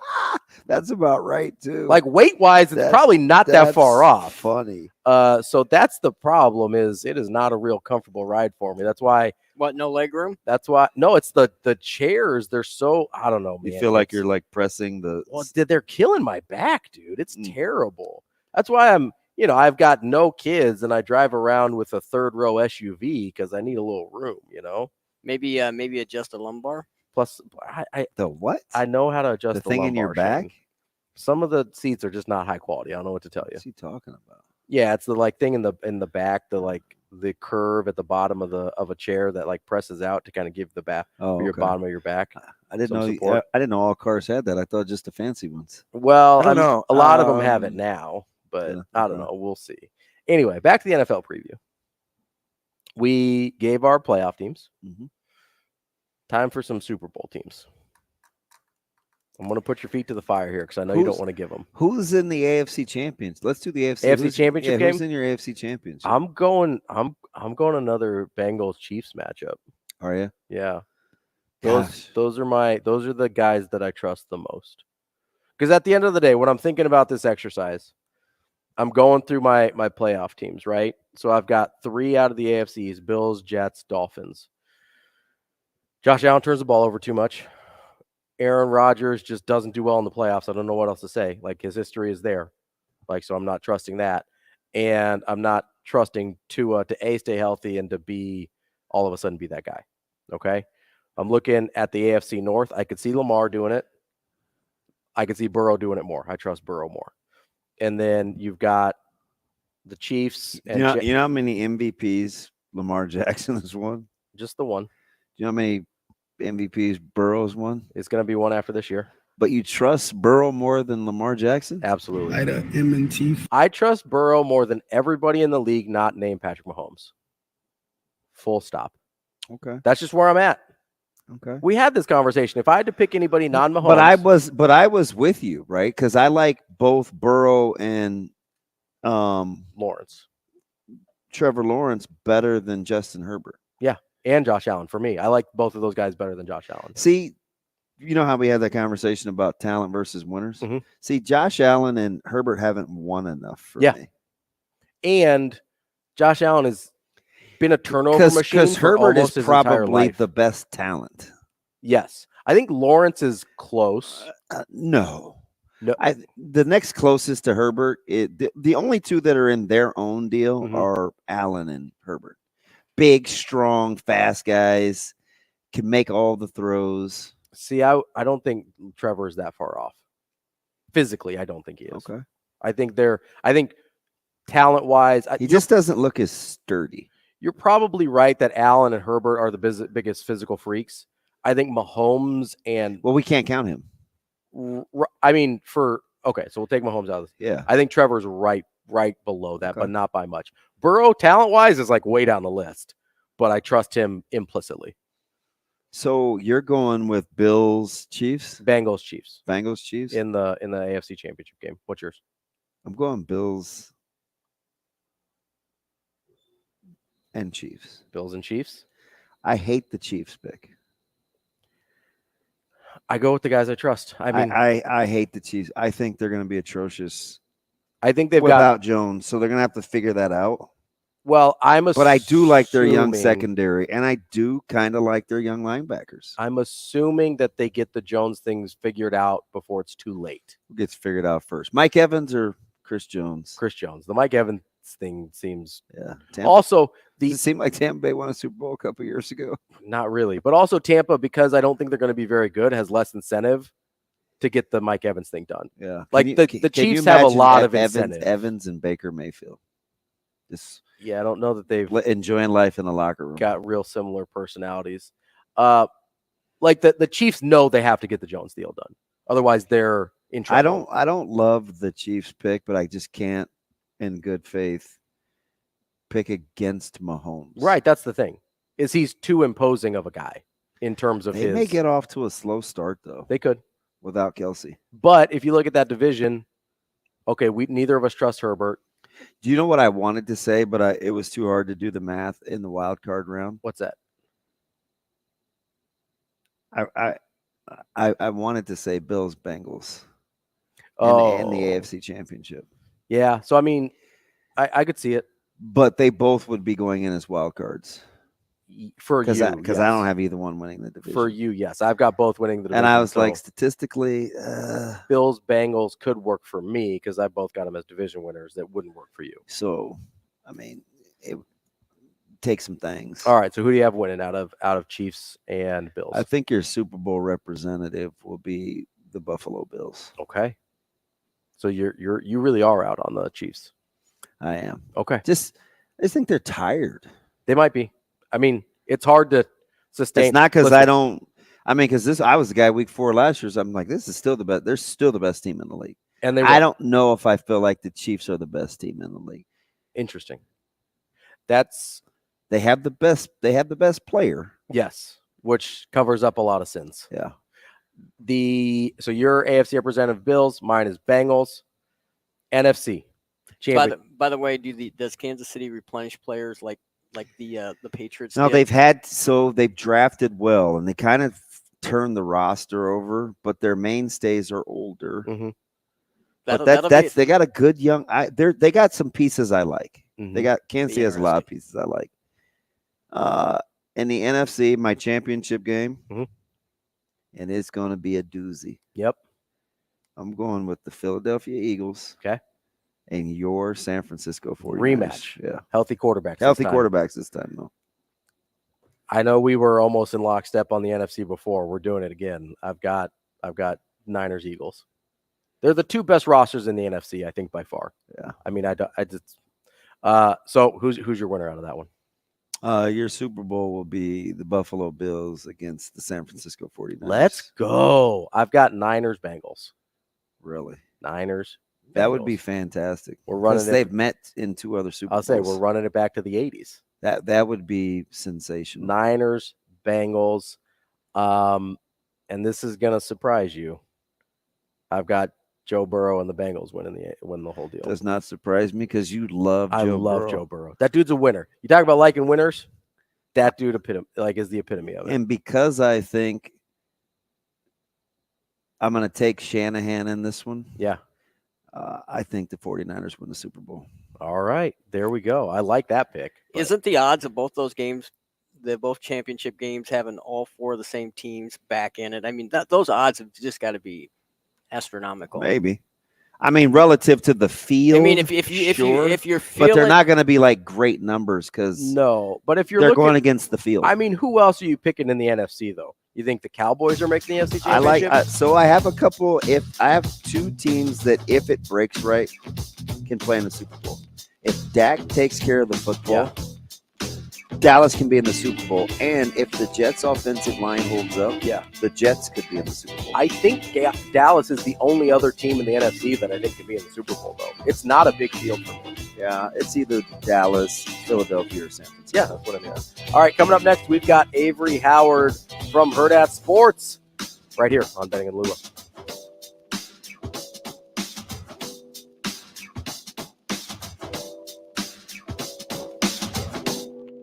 The show will be back in 4 minutes.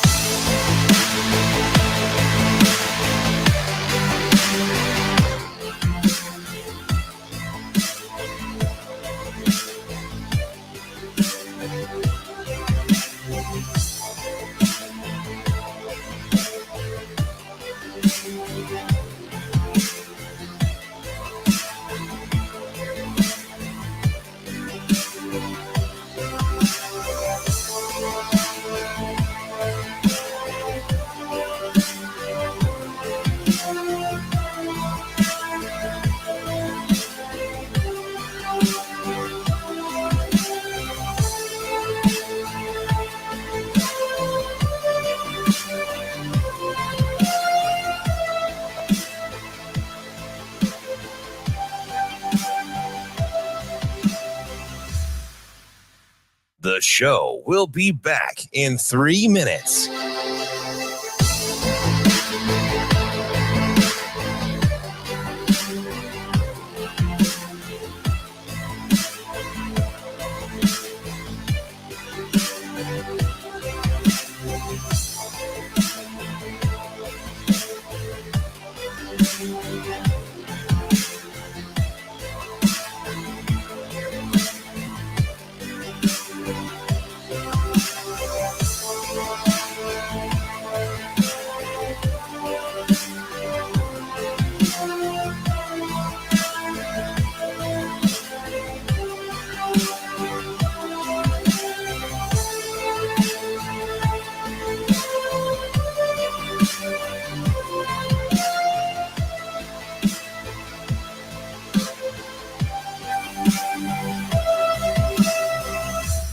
The show will be back in 2 minutes.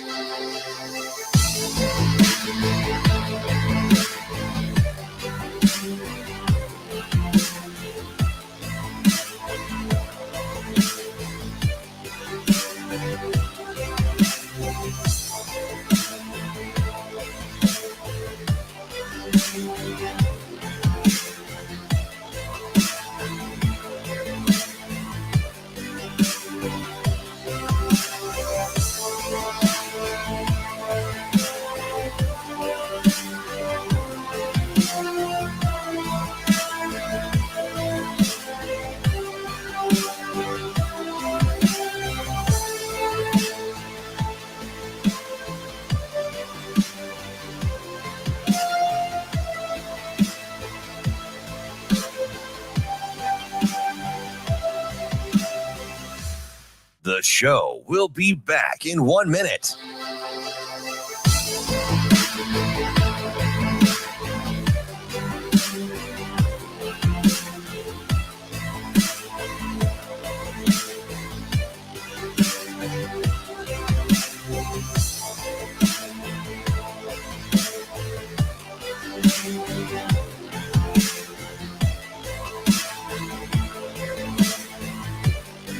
The show will be back in 30 seconds.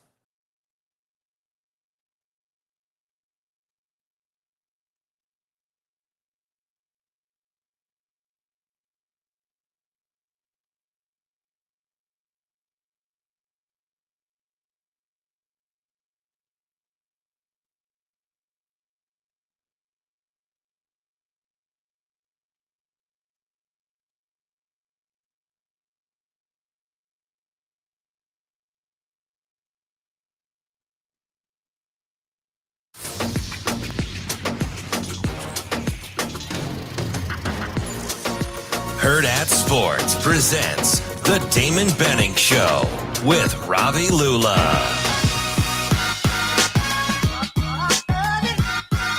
All right, wrapping up the show today on a Wednesday with our friend from Hurrdat Sports, Avarie Howard. Avarie, how are you this morning? I'm good. How are you guys? I am doing good. You just have me today. Damon had to bounce. He had some stuff going on in his house, so it's just me. So, sorry to disappoint you there, but Not at all. so you had a very busy week last week, from going out to the volleyball day in Nebraska. Then you bounced. You went up to Minnesota, right?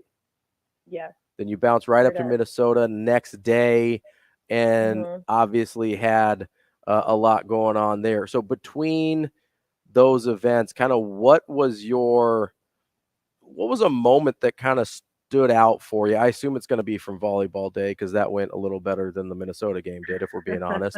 But what's something that just kind of you keep replaying in your mind that really stuck out from covering those events? It's funny you say that, because I had a moment after the entire day ended at volleyball day, and I was standing on the stage, or I guess it would have been the court, and I just kind of looked around, and I just kind of like spun in a little circle. Me and Anna were sitting there, and people were singing to Scotty McCreery, and the lights were going on. I could see all the faces, and I think I just had one of those moments like, holy cow, like this just happened. And I think for me to be standing on that court as they were kind of like just letting it be while the concert was happening, I was like, history just happened here. It was just, I don't think it was one of those things that many people processed in the moment, but was just kind of like in awe that it happened. So I think it's kind of crazy you asked that, because I don't think it really sunk in until after the fact. And even to this day, like, I don't think it's going to be one of those things until I have like a credential to show my kids one day. But second moment would for sure be the tunnel walk. So the way they did that was so well executed, and I already knew it was happening, and I still was just like blown away. If anyone saw me, they would probably thought I was a crazy person. I had two phones. I had my work phone. I had my actual phone, and one phone was on the screen, the other phone was on the tunnel. So I couldn't get enough of it.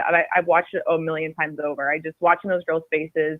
Seeing Coach Cook, like, I just can't truly imagine what it's like to like have those gates open and you see that many people. I think it was just so well executed. Yeah, it truly was everything that I think it was chalked up to be. Yeah, I mean, it was kind of a unique convergence of events, right? Obviously, people in Nebraska, especially Omaha and Lincoln, really get up for big events in the first place. People in Nebraska it's a huge volleyball state, and then you are hosting it at this iconic venue that means so much to so many people. There was a lot going on there, and then you add into the fact that, okay, there's probably nowhere else in the world you're getting 92,000 people to watch volleyball. There's probably, nowhere else in the world where a lot of these things happened at once. As you have let this set in for the last, I guess it's a week ago now. It's it's already I know. 7 days gone by. What are some of the things that have settled in for you? I mean, it was a world record too. We kind of just glossed over that part of it.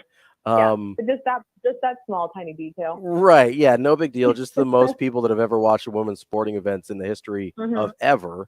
What has there been something that, after the fact, as you're either going through some of the clips on your phone or looking at some of the facts and figures of the actuality of what happened, that it is really started to sink into hey, maybe this is a way bigger deal than I realized?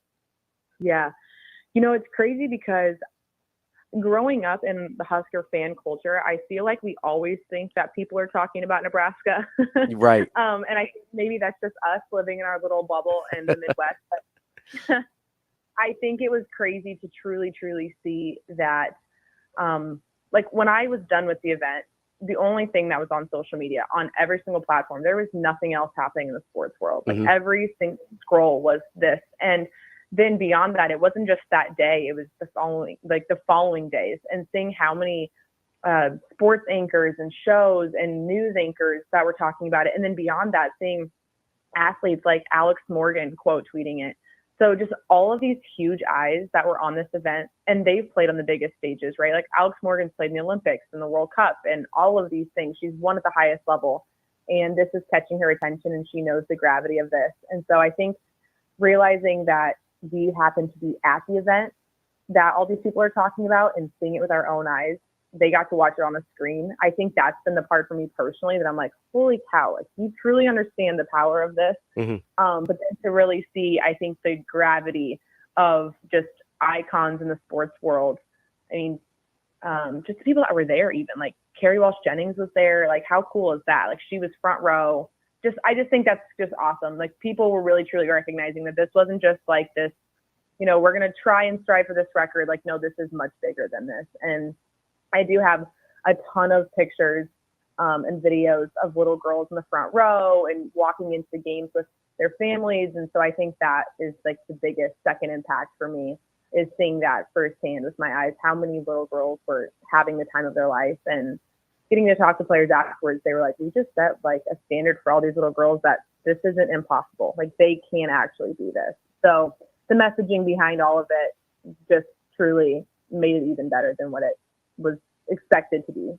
Yeah, well, I know you mentioned, and a lot of this got kind of lost because the next day Nebraska football was opening their season. But you heard Coach Cook get emotional talking about, hey, the impossible is possible. And I think I heard you kind of tell a story. It might have been with us, or it might have been on one of the Hurrdat Sports social media platforms, talking about, hey, you grow up kind of a Nebraska football fan, and you're like, oh, well, I'm never going to get to go through the tunnel walk. And now girls or anybody that grows up a Husker fan is like, oh, well, maybe I can. How much did that kind of factor into how emotional some people got in your mind to this whole thing? Oh my gosh. Like, we went to the rally that morning, and Coach Cook had just started speaking. And before he started talking, like, everyone started cheering, and he tried to kind of get some words out about like what this event truly means and like what it meant to finally get it to happen. And he couldn't speak. Like, he had to stop multiple times, and the crowd had to cheer him through it. His team had to cheer him through it. And he read a card, I think it was written from one of his former teammates, about just like how special this was. He couldn't get through that either. So, I mean, just from the very beginning of the day, it was just an emotional day. And they had little girls write notes to the team, and they had a few of them read them to the girls specifically, like in front of the rally. And one girl, she lost it. She got to meet Becca Alec, and she couldn't keep it together. And this girl was no older than 8 years old. So I think we're understanding how big of an impact this is when girls that young are understanding how important this is. But I think, to your point, you're so right, because we've only ever seen one team exit that tunnel, and to see another team do it.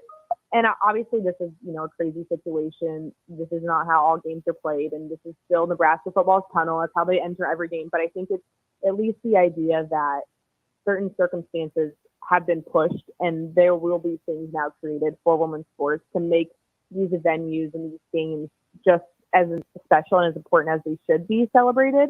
And so I think that gives these little girls an idea that, okay, maybe it might not be the tunnel walk, but maybe it might be X, Y, and Z, right? Somewhere else. And so I think by Nebraska pushing the boundary a little bit, I wouldn't be surprised if we don't start seeing some other things in other sports trying at least to do similar, because I think it's not always that maybe, when you think of attendance, I'm just going to use soccer because that's just what I'm used to. There might be some teams out there that have really great attendance records, and they have a really faithful, loyal fan base, and they do a great job, but it's because they're usually in the confines of, their stadium, right? So, and that's, I guess, similar for Nebraska volleyball. They're always in Devaney. But what if now we take it one step further and just try to go to a different venue and see how many fans there really are that continue to show up? I think that kind of thing, every once in a while, just breaking that boundary, the physical boundary, I think will be really good for girls sports.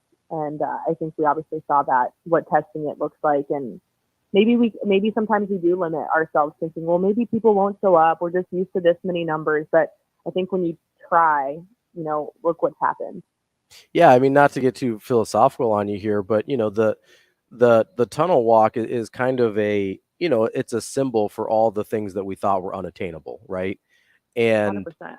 It's whether it's for women or anyone really, a lot of times we put limits on ourselves because putting yourself out there can be scary, right? Like going out there and saying, hey, we want to sell 90,000 tickets to a volleyball match, right?